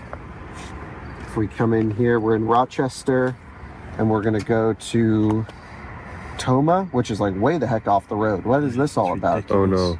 It only took us about 30 miles down the road, but we figured out a plan. We're going to go to an Electrify America that we've been ignoring because it's about 3 miles north off the interstate, but there's really no other good options. It's in Toma, Wisconsin. This is great. We were just doing 198 kilowatts and then tapered. Wow, that's about as good as we can get here with the i7. Okay, let's talk strategy. So our plan of getting behind this pickup right here ended up working. We were pretty consistently dropping our final range. We got down to about 1.7 showing for our arrival state of charge. And now, after about 100 miles or so, probably behind this guy, we are looking at a 3.4. It was just at 3.7% state of charge for when we pull into the V3 charger. We've been doing 78, 79 right behind him, so just under our limit. I think I'm feeling comfortable enough at this point with 75 miles left to trust the buffer and to trust that 4% to go ahead and go around this guy. But the wild card is we got the Ioniq. Any minute now is going to be coming up behind us. I think I'm going to end up tucking in behind them at the speed limit, and we should be able to get to the charger just a touch quicker. Run, run, run, we gotta go! We gotta go! All right, let's go. We were here 17 minutes, 100 kilowatts at 51%. Okay, maybe we are a bit off of our maximum curve. Unlock the plug. Please release it. Thank you. In this one goes here. Love the BMW flaps. Close. We're already in gear. Go, go, go, go, go, go, go. So we're coming into Schaumburg, Illinois with the lowest arrival percentage that we've seen this trip so far at 1%. The Taycan does have very little buffer, so 0 pretty much does mean 0. And so we're kind of taking it easy. We've got Eco Plus HVAC on, which just means the AC's off pretty much. Range mode, keeping the speeds reasonable. Now we kicked HVAC completely off, and we went into Sport Plus mode, which does maximum cooling for the battery. We're getting a little on the toasty side at 96 degrees, and we're about to do a big deep charge, and so yeah, we want to cool the battery down in preparation for that. We made it at 1%, which, and the Taycan is very scary because 0 is 0 and the car will shut off and you get like to turn it back on and move a little bit more. So yeah, we just made it. Whew. All right, we need to charge deep on this one because our next stop is South Bend, Indiana, which is like over 200 miles away. So we're not getting a great charge here in Schaumburg right now. We're only getting 178. I think it's because we're sharing with the EV6. So yeah, this is going to be a slower charge. We're going to lose some time.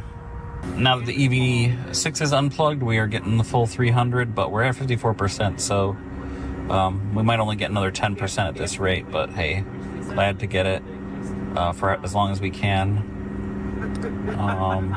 We probably are going to 75, 80%, so maybe another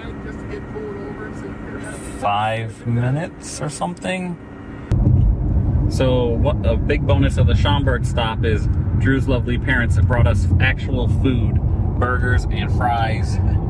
The first like warm, real food we have had in 31 hours. So feels like 3 years. Yes, it feels like forever. So lifted all of our spirits and will help power us through the rest of this, which is, you know, we have like a third left distance-wise, but more than that time-wise because of slower speeds out east. Alrighty, pulling into Sioux Falls. We cut it for wind that was not there. Yeah, I guess the wind has died down. 110. Is that it?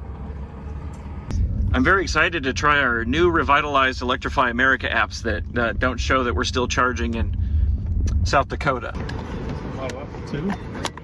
Charging started. Come on. Come on. Do the thing. Do the thing. Charging started. Thank you. Okay, this may actually be a problem. D-rated session. 100 kilowatts. It's just sitting there. 37 and 42. Yeah, it's ramping. It's heating up. Oh, yeah.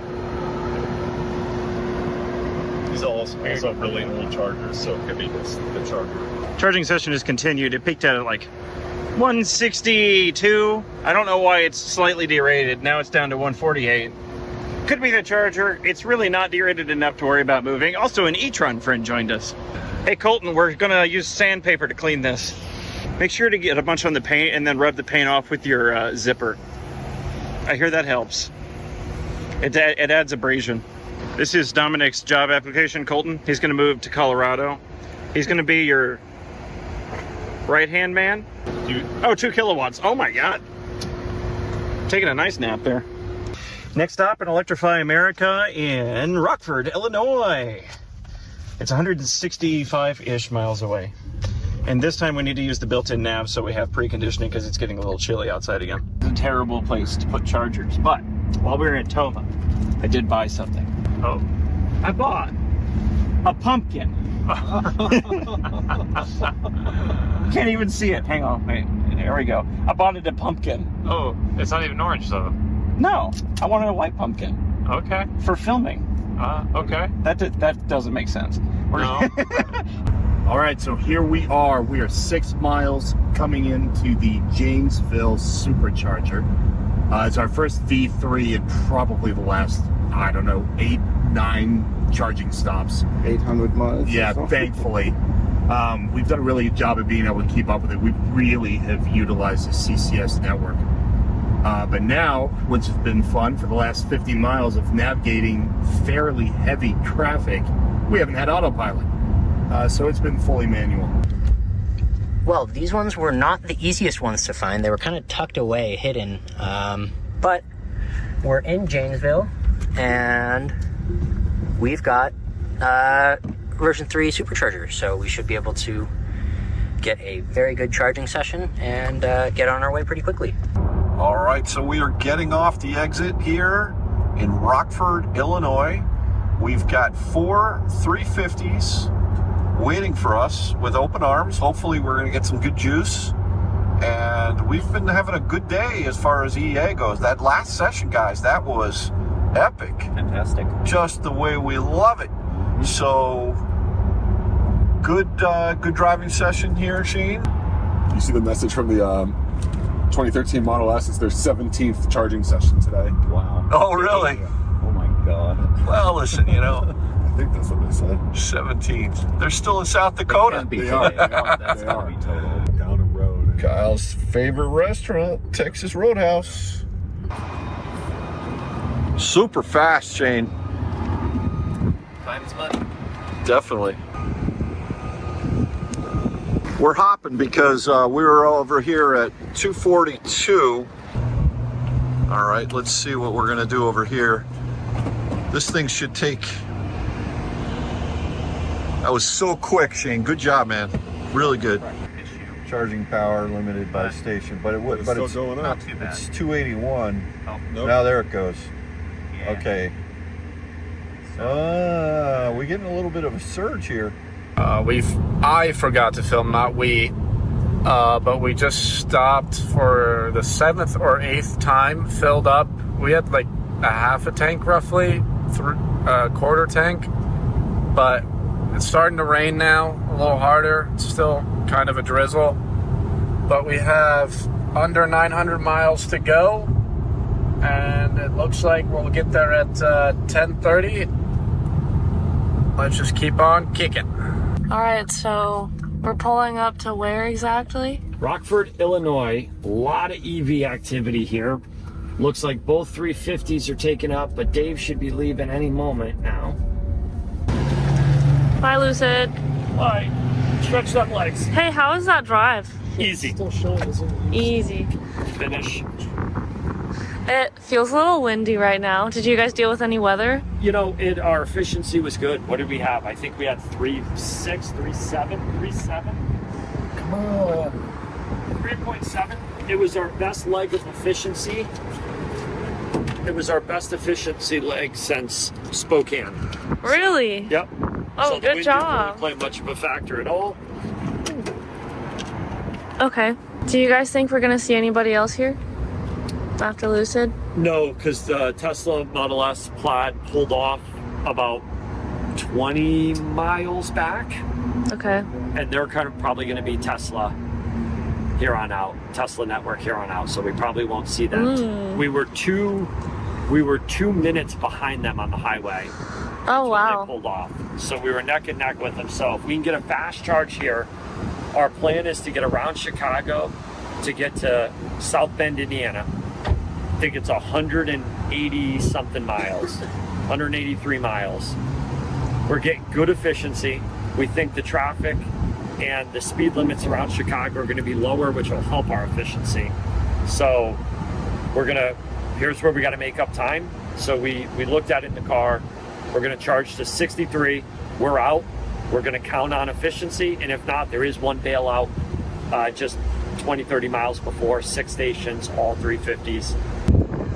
Lacey's been napping for a while. What do you think of sleeping in the back of the Ioniq 6? Guys, I have no issues falling asleep. I just passed right out. It was so nice. You were socked. We got a pillow, definitely didn't steal it from the hotel, but if we did, then it was a great move. It was a happy mistake. Comfortable, yeah. I mean, sometimes like it gets a little sore sitting in one position. Yeah. Still, for the most part, like I love it. It's really nice and comfortable. All right, we're here. Look who decided to show up. Our old friend EQS. Okay. Oh, another Ioniq. It's not ideal. Let's go.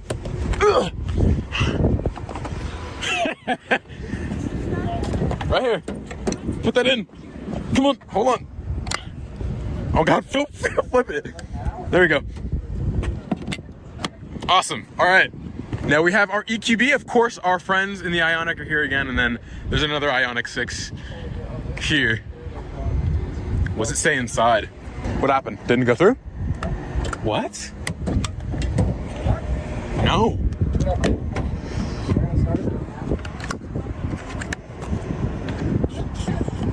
All right, there we go. Same dispenser, different cable. Let's see. I'm coming. There's Mike. Gotta get powered up to go through the night. Don't show my wife this. Too late. Are we gonna move? All right, safe travels. See you on the other side. See you on the other side. All right. Oh, McDonald's. Baby. This takes forever. There we go. Got it.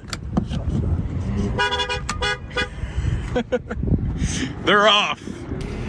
All right, so now we've moved to their charger, which served the Lucid well and served the Ioniq 6 well, and now it's going to serve us well.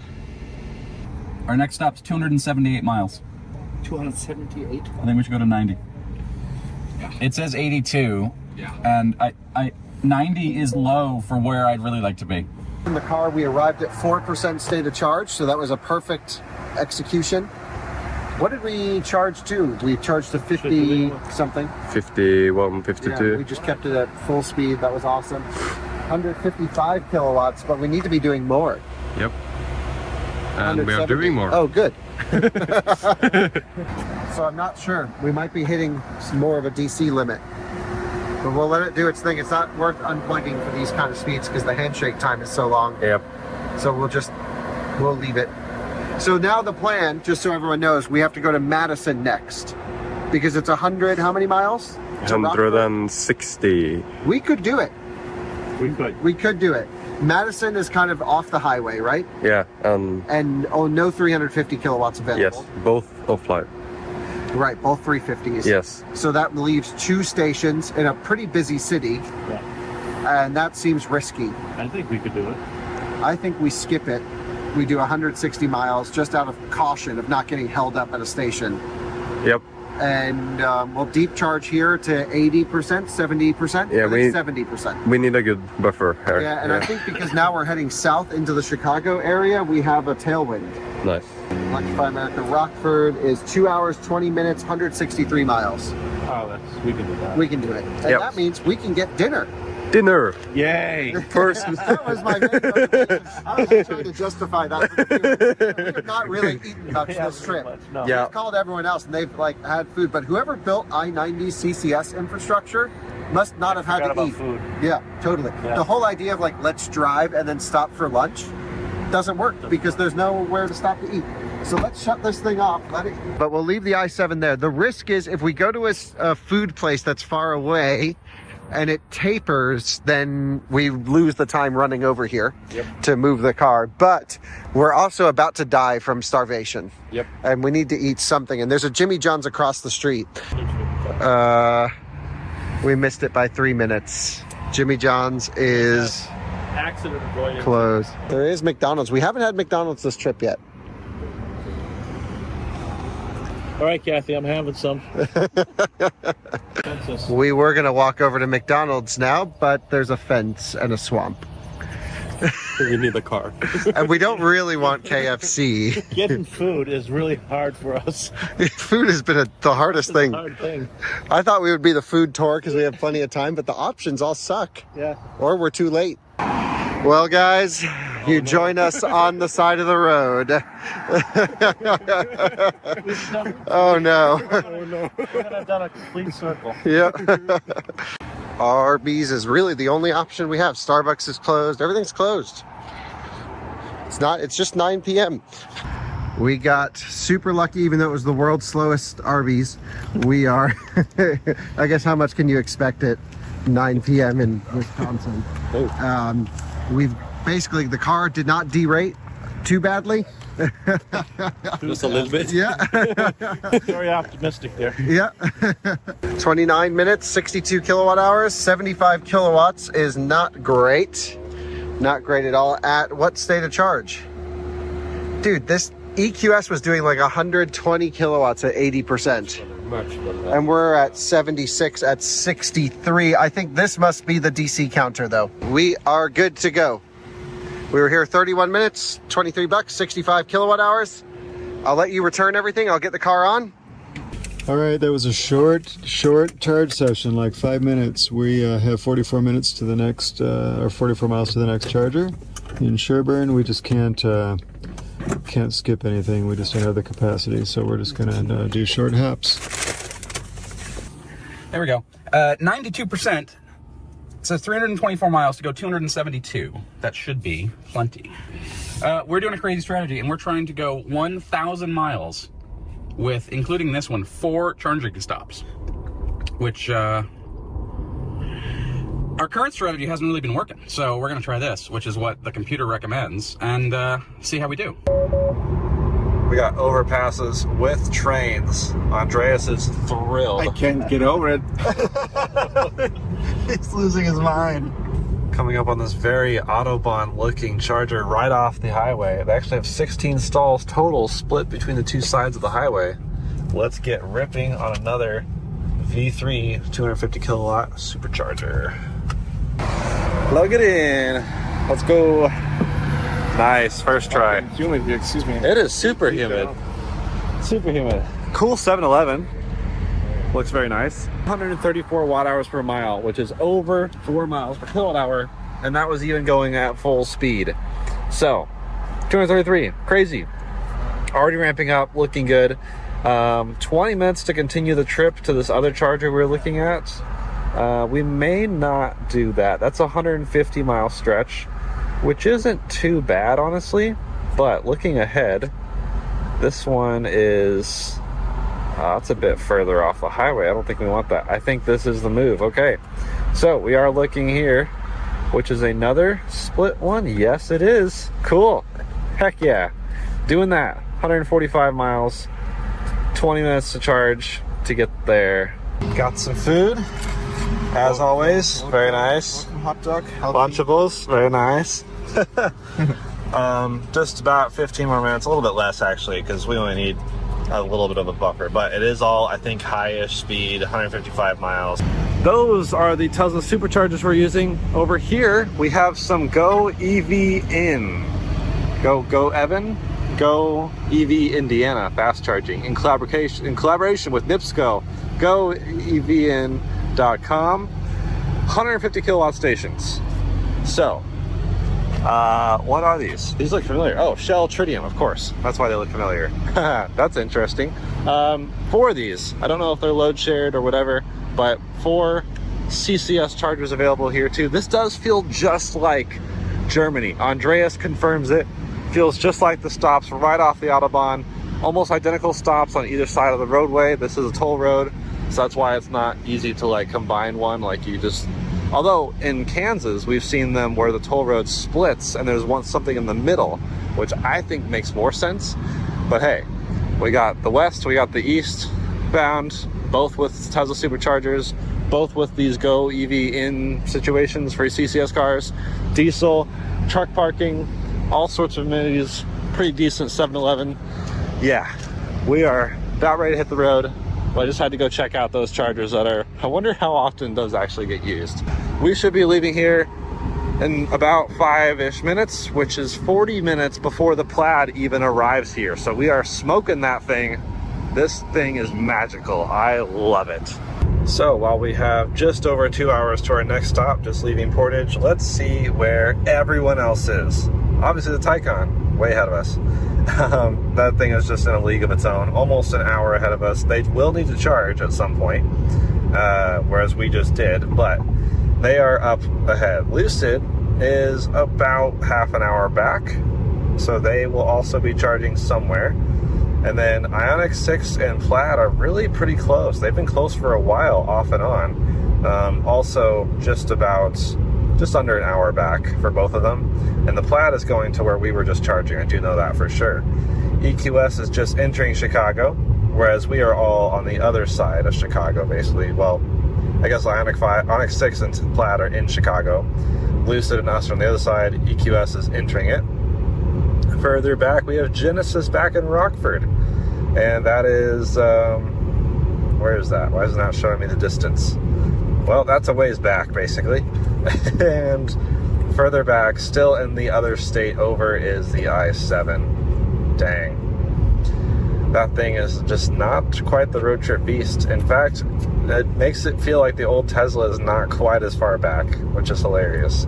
So, the old Tesla is back in, I guess that's Wisconsin? Nope, they're in Minnesota still, right. Everyone else is Wisconsin / Illinois / Indiana. We really are separating ourselves. And I almost forgot about the gas car way up ahead. The Acura is approaching Toledo, which is cool. So I guess they are in Ohio, which does exist. So the location finally loaded. We are 7.5 hours ahead of the old Tesla. A workday. Oh my gosh. And the Acura is 2.5 hours. So the distance between front and rear is almost 10 hours. And we're not even there yet. That's wild. And we are just now hitting rain. Our first actual weather of the trip, I guess. Yeah. All right. Well, that's fun. We did expect some storms, which makes sense. Pulling up the weather app here, which the iPad finally has.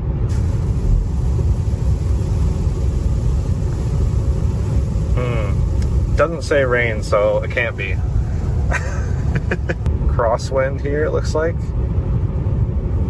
Yep, about 8-mile-an-hour crosswind, so not too terrible. And then going over to precipitation, we are seeing very little strips of clouds, so we should actually be mostly avoiding precipitation. That's good. Oh, I forgot about the good luck charging pumpkin. Oh, yeah.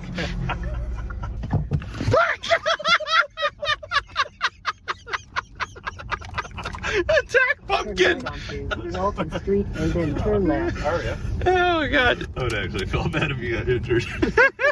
You didn't hold back at all. All right, it's activated. Dominic's on the run. Wait, hold on. Sorry, Pete. Good luck charging pumpkin. Go higher. Go higher. More. Thank you. Here we go, coming around that corner. If you can see those red lights up there, that blinker, I believe that is the Ioniq 5. 6. Ioniq 6.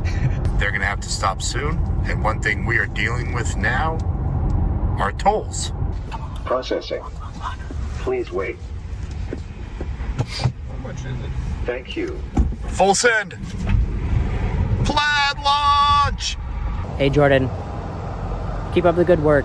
I know this is probably like neck deep into editing. Keep it up, I know this is brutal. So, another leg, another lack of sufficient buffer, and we're looking at 2% arrival at our charger right now. More specifically, we're showing 69 miles of estimated range and 64 miles to go, but we're only going 67 miles an hour right now in a 70 zone where we should be going 81. And we also have the AC set to Eco Plus, which basically turns off everything but a little bit of fan. And we're trying drifting this truck to see if that helps. But ultimately, we just really need to sit and charge a little bit longer than we are. Stop pulling out so early. Because even if we could guarantee we'd actually get there at 2%, that's actually 6% low of where we wanted to be getting there. So we really just need to be charging longer than we are. We're being impatient, and then we're actually paying the price for impatience. We are now fogged up, driving at 50 miles an hour. Still can't get the estimated arrival over 1%. We have an estimated range of 48 miles and distance to cover of 45 miles. 50 miles an hour on the freeway. We're 30 miles an hour under what we should be going. So nearly half speed.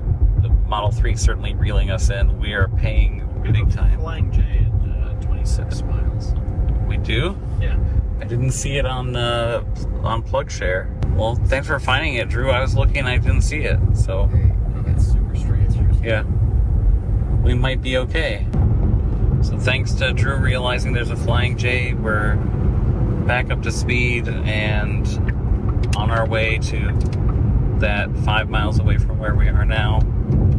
We will charge up and then after that go to another Flying J that's over near Cleveland suburbs where my wife grew up, actually. All right, slight change of plans. There was a charger that was 180 miles away over in Indiana that we probably could have made it to. However, the goal of this thing is we got to stick to I-90, and doing that is not the optimal route, and it added a significant amount of miles to the trip, and I don't know if we would have made it. So we're going to one in Chicago instead that's only 61 miles away. Well, do you think we'll make it? 61 miles, we only have 173 miles of range. Ooh, it's only 100 miles of buffer. We are getting out of Gary, Indiana as quickly as possible. We want to catch up to that Ionic. Shit, it's raining. Should we charge more? No. No? All right. We are good. And here comes the hurricane and remnants of it. Should be an interesting next couple of hours. Thank you, team, for getting us through that. Sarah. It was exciting. Yeah. Now you're doing it. Yeah. Now you're really doing it. Yeah. So far, that's our lowest point. Hopefully it stays the lowest point. Yeah. For sure. But we're here, we're charging, we're getting good power. We're only at 4%, so don't really expect the full 300 at 4%. So 276 is good, and we should go up to the 300 and eventually 320. So yay. We only need to go to about 150 miles to the next one of these that we want to go to in Sheffield. So 70%? 80%. 80%. I'm not doing that again. Okay. That's the third time. Yeah, we could go to 80 this time and then just see what we end up with at the next one and recalibrate. Wants us to do and add a little bit on. Yeah, we definitely want to add whatever the car says, since we basically relied on the car last time and ended up having to find another solution. All right, we're about to cross over to 300. I think it's safe to go hit the bathroom, get a treat, reward ourselves for that. I need a cigarette. Candy cigarette? I don't smoke. Yeah. But that was stressful. Yes. Sorry for contributing to the stress. It's okay. We're here. All right. We're here. So plug and charge did not work. So we've got Electrify America. We are charger number 1. Hit start charging, and it should start loading up. So occasionally plug and charge will fail to activate automatically. Not sure why. Seems like 90% of the time it works pretty well, but that 10%, I just have my phone out and am watching it just in case I need to do that. So, but let's. And that app that you just used is which app? The Lucid Motors. Oh, the Lucid Motors app. Yeah, you can also do it through the charging screen in the car. Right. Okay, good. 325. 330, 331. Come on, keep going. 332. There you have it. Okay, respectable. Respectable. Yeah. Yeah, baby. Just charged up. We had again right now. It's 11:30 local time, so we are deep into our second night. Albert Lee, Minnesota.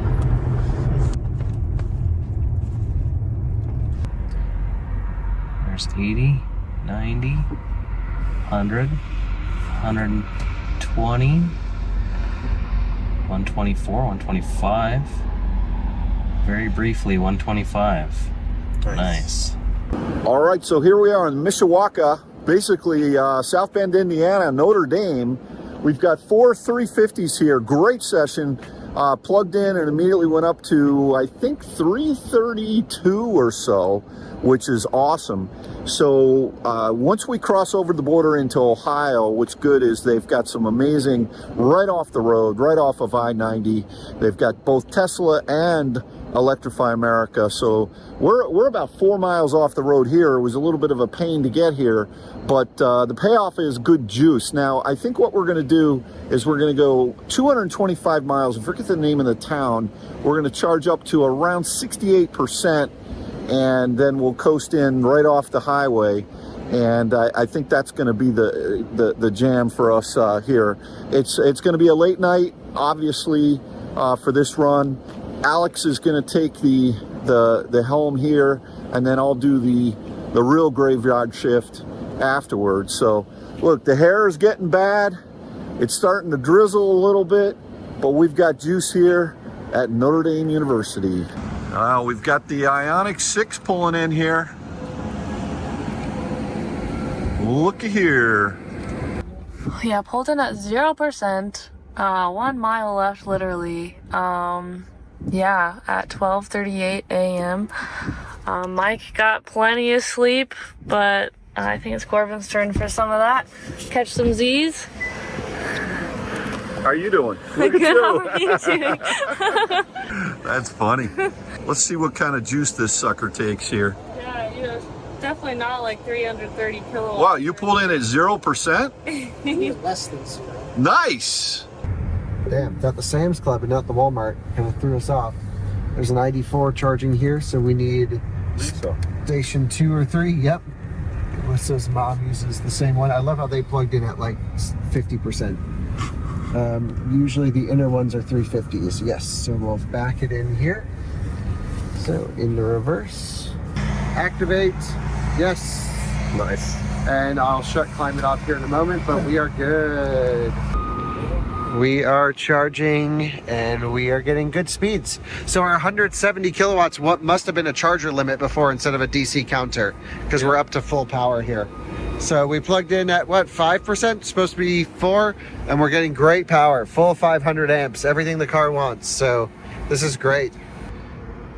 Guys, we have plenty of options to charge in Chicago, and probably plenty of options to get stabbed while charging in Chicago.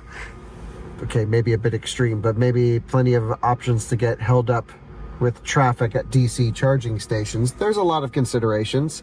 Anyway, so we're just on the last charger on the way into Chicago, and we're looking at what's the next charger on the way out, and that would be this Michigan City one. I've mapped it out. It's only 136 miles. And I think that's what we should do. We need to stay on 90. You can see there's quite a bit of traffic, but we may choose to take this road. We have it actually looks like it's completely closed and shut down. So we may choose to divert and do something a little bit different, but that's okay. As long as we're within, sort of this general area, we can get creative to get through traffic. And then we will head to this station right here. And just to kind of boogie through Chicago, I'm going to take the helm for this one. I'm going to try and just rest my eyes for a minute, and then we're going to boogie this thing through some traffic, because I know the perfect width of the car and the length, and I can get it in and out of traffic pretty quickly if we need to. So I'm going to just close my eyes. We're going to charge up to 55%. Feels about right. Yep. 50, well, it's going to be lower speed, so yeah, 55%, and then blast, and that'll be the plan. All right, we're stopping for a possibly unnecessary, but I don't know where the next charger is, stop in northern Chicago. And because I know Chicago so well, I picked a really nice area to stop in, Cicero. This charger was perhaps a little closer to the interstate looking on the map than it is in reality. How far off are we? We go like a mile? Take the second left, then your destination will be on the right. If Kyle passes this in the Beamer, you can blame me. Oh my God. This is where it's telling us to go. It's telling us to go down in an alley? Yes. What?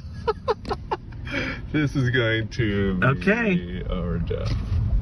Please tell me this is where it's actually at. Oh no. The destination is on the right. Maybe we can get There's a guardrail there, Google. You gotta go well, around the block. There's the charger. We can get around. We can? Yeah, the street. Okay. Come on in there. Oh! Oh. Oh! Look at that. White box. Alright guys, we'll see you later. See you, Team Lucid. Bye, guys. We charged to 76. And we get there. If we go to 80%, can we make it to the same place they are? So I'm not sure which way they're going. They said it was 225 miles away. So should we try to go to that one too then? 225? I think we can get to that one. Yeah, I say we do that. Okay. I say 225, do a deep charge. do a deep charge. Let's just let's take advantage of the middle of the night. Yeah, we're also like 8 minutes off the road, so Yeah. we took a big detour down here, so we should Yeah. push it. Especially if we're getting good charging. So what's it at? Dude, doing 236 right now. That's nice. That's crazy. All I right. think we're maxing out battery temp. I think the battery's just warm. All right, we should unplug and get on the road, right? Back up. Or should we unplug and plug back in? Try unplugging and plugging back one time, because we've seen this a couple times, right? This We've will be always thought it was experimental, with yeah. another car. Here's the one that's 225 miles away. And then you can kind of see as we follow I-90, Yeah. they're all over I-90. Don't know what their deal is. Should we try another charger? Charge. Let's move it. Starting to wake up from my nap. Let's Yeah. go. Good.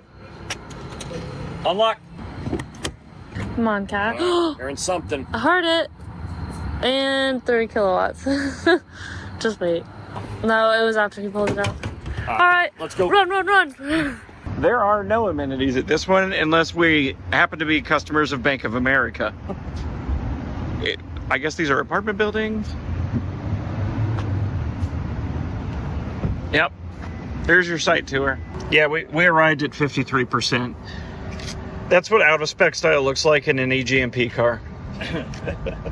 I'm sure some viewers are going to get mad that we pulled in so early, but the next one is real far away, and I don't think we could have made it. And we can just do a little hop, skip, and a jump. It's no way it's going to take 10 minutes from here. We can just do a little hop, skip, and a jump at this charger and make it to the next one, which is, I don't know, somewhere in Indiana. So, see here how it's like charging and stuff? Yeah. Well, the app thinks it's not. But it also says charging up there. So one nice thing about the Genesis G80 Electrified is that the charge port's up here in the front, which makes parking a lot more convenient. So I have a question for you. What's this about? Why did you park like that? There's a charger right here. Why didn't you pull all the way into the stall? All right. The next stop is 180 miles away, so we're gonna charge over a little bit and only unplug when it derates significantly, which it'll probably do at about 83%. There we go. 93. Is it gonna drop 1 kilowatt? Okay, well, this is happening. The plan is to charge another 3% roughly and hit the road. If we recalculate this route, it should give us a better idea as to what we'll make it with. Shooting for a little bit of buffer here. We're charging pretty slowly now though, 52%, 91 kilowatts. So we do want to get out of here. Shows an 8% arrival. I'd like to get that up just a tiny bit because that's always optimistic. So, yep, we'll kind of get ready to head out of here in about 2 to 3 minutes. William, I think we really are getting limited performance. 86 kilowatts at 54%. Yeah, it doesn't Never make seen sense. it that bad. We have seen it at 140, I think, at around 50%. 55, yeah. So we may, if it continues to get worse, we may want to try an AC charger. Yep. To unlock it. I don't know how long we'd have to charge for it. All right, guys, it's on. It's time to head out of here. We put in a little bit of buffer. We're getting really derated charging performance. I don't think due to the charger. So we get a good peak, but then the curve is really brought down with this DC counter. Yeah. So we're at 56%, 54 kilowatt hours in 18 minutes. I think the Lucid just did that in 11 or 8. Insane. I don't know. And we are 2 hours ahead of the Taycan. We have under 10 hours left, and we are going through Cleveland, Ohio. Just down with Ohio. Terrible state. It's already raining the second we got in. Ohio exists. Well, since we missed the exit for I-90 and instead took I-94, we're being rerouted through the city. So, hello, Chicago, I guess. And our efficiency is great right now. We're getting 3.8 miles per kilowatt hour. Look at that. Now see, when the speed limit on your dash is dashes, that doesn't mean it's unrestricted. Service Plaza, another very Autobahn stop for my German co-pilot here. Ausfahrt. Yep. Ready for another almost identical looking, actually this one looks a bit more epic actually. Yep, straight, there we go. Tesla superchargers. Oh, this says EA as well. Nice. I don't think we'll see anybody we know because they're all way too far behind us. But pretty cool that this has everything. And no one here to find us for chargers. This is awesome. This is not California, that's for sure. Joining you after we just left the Howe, Indiana supercharger for an update. Yeah, things are going great. We're finally back to V3 superchargers, like 10 minutes or less charging. They're right off the highway. It's been really great. I also wanted to give a status update. So up in front, of course, is the Acura. They just passed Cleveland. They are actually 3 hours, 11 minutes ahead. About an hour and a half behind them is the Porsche, which, again, that's pretty nuts. So I'm just going to be using the Porsche as reference from there.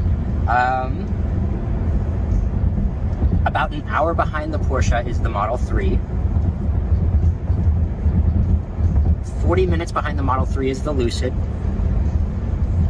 We're 9 minutes behind that, and the Hyundai is 5 minutes behind us, maybe. Mercedes is a good bit back, and then, of course, the BMW and Genesis and old Tesla are way further back, but for the most part, this is the meat and potatoes, and it's getting spicy here. So I think these could potentially swap, but we'll see. We'll see what we can get done. It's going to be interesting. Like you said, we are going to be aiming to do every charging stop from here on out to be about 10 minutes or less. We're going to take as much advantage of our charging curve as we can to try to take over that Lucid and get a good spot for a finish. All right, it's 2:40. We got one sleepy passenger. We got one not sleepy passenger who has plugged in right off the highway.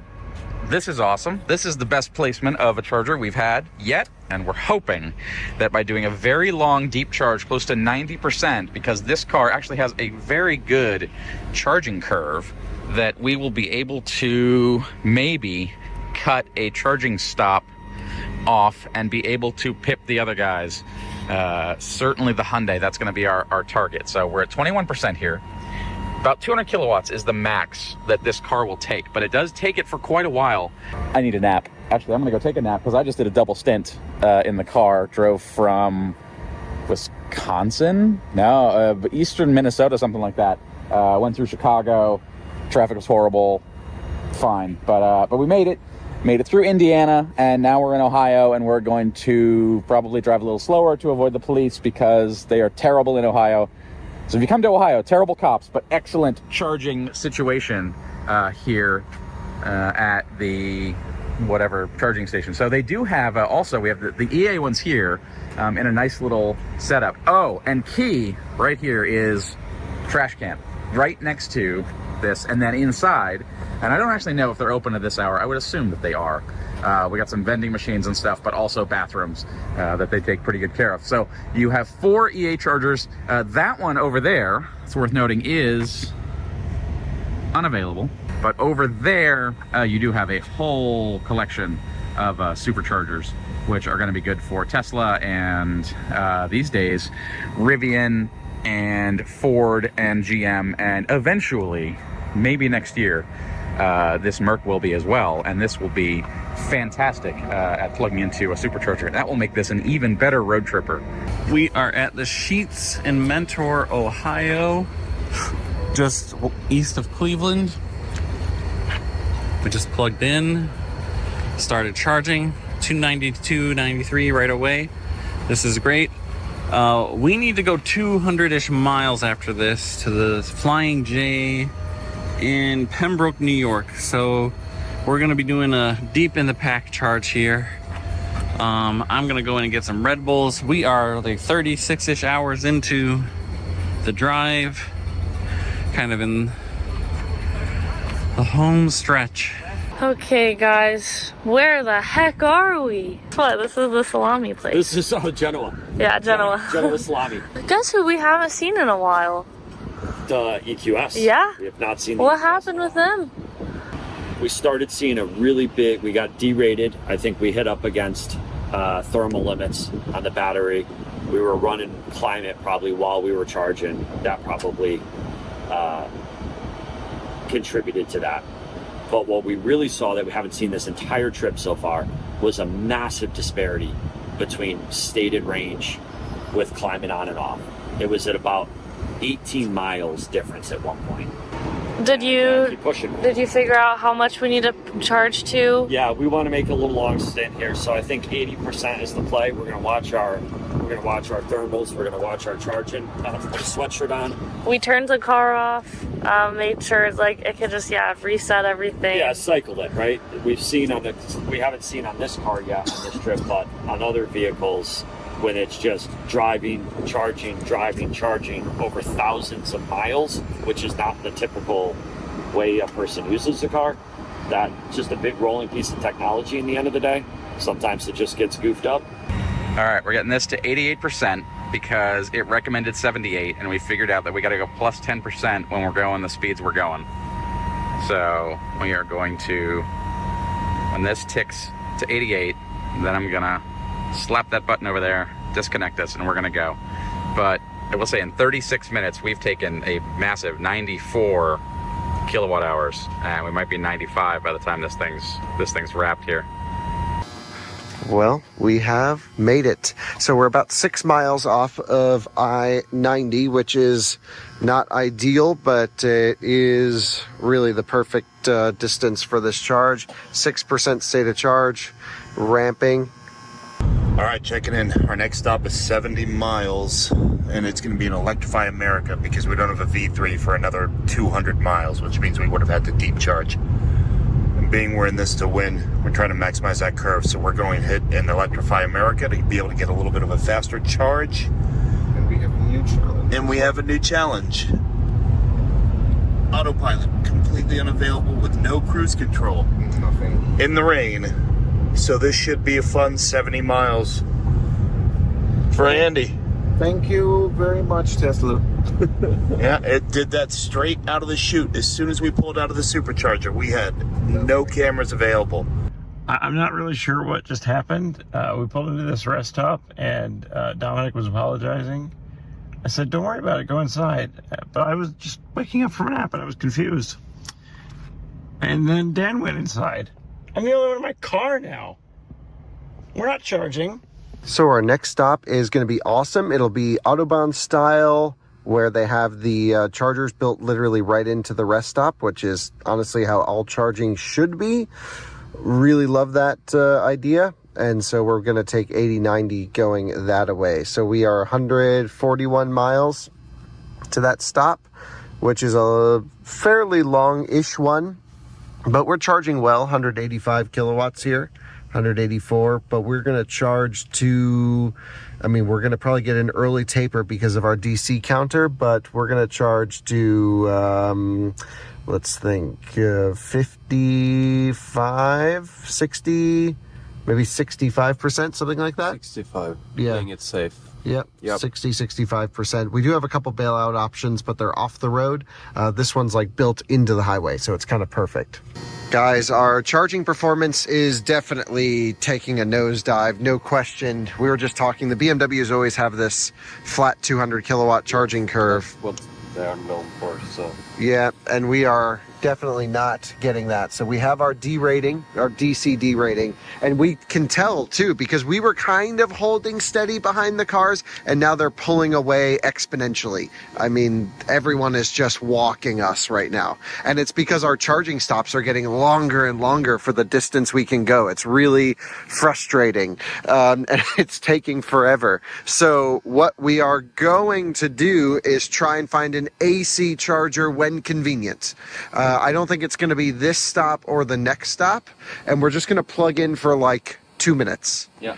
Just to see if it does something, if it can reset it. So I'm going to look to see if there's an AC charger somewhere in this area and just see if we can try and reset our DC counter. But I bet you need to do like a long few hour charge. It's so frustrating that this is just like imposed limit on the car that they could open and we could get better charging. Yeah, but it's to protect the high voltage battery because things are scary. Yeah.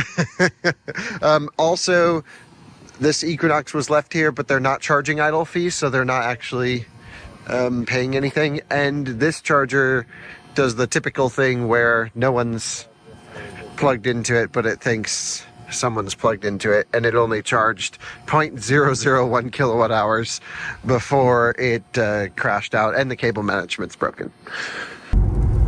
So we are currently headed back to I-90 from our charging stop at Sheetz in Mentor, Ohio. We charged up enough to get us to Pembroke, New York, where there's a Flying J, which is a great stop because they're open 24/7. 365 and nice facilities and everything. And then from there we are figuring out what our next stop will be, and possibly after that our last stop. We have not quite done the math yet, but after this one there's only at most 2 more stops. Yeah, I mean at this point we can just decide to just charge up and make it all the way to the end. You know, at that one after this one, if we want to, or not, and keep optimizing. You know, I guess we can play with the math once we get close. But yep, close to the final stretch. Yeah, this is crazy. We are 37 hours in. I think there's a good chance of us beating the 48-hour mark, but we'll see. Yeah, I think so. I mean, what's our our time per mile? Well, we're averaging 69 miles an hour, and we have about 500 miles left to go. So that's a lot less than 10 hours remaining. Yeah. That's more like 7 hours. It's more like 7 hours remaining. Wow. So that would put us at like 44 hours if this holds. So we shall see where we end up. That will be incredible. We are right here at the charger. Literally right here are the Volta chargers that are AC units. So they're 8 kilowatts. We are going to go there right now and then come back here and see if we can instantly see a difference. Yes. Good idea. Okay, so we are at 47% doing 113 kilowatts. We put in 43 kilowatt hours. Okay, 113 kilowatts at 47%. Yep. Let's just plug it into the AC unit and see if we can unlock this thing. Yep. We'll do whatever. Yeah. This is crazy because we just looked. i7 should do 200 kilowatts at 40. Yes. Day 2 is coming to a close. The leaders and losers are spreading further apart, but the middle of the pack is shockingly close after 2,000 miles. We are driving now into the second night, with the end drawing near as we approach the eastern states. Tune in next time for part 3 of the I-90 surge. Will the BMW i7 get its charging back after a level 2 charge? Will the Taycan keep its lead? And who will die completely? Stay tuned for the finale next time. done this a few times, haven't you? Wow, that's like 2.1 seconds F1 Probably stop. won't take that. We might be the first ones to AC charge on this. Okay, and full skids. Well, would you looky here? We gotta stay in front of these guys. We may be in trouble, gentlemen. Okay, we are resetting the driver assistance system through service mode because we have lost the camera. You've now been to like every Walmart in America. How does it feel? Beautiful. Everybody's plugged in, and we are getting very low rate of charge. 333!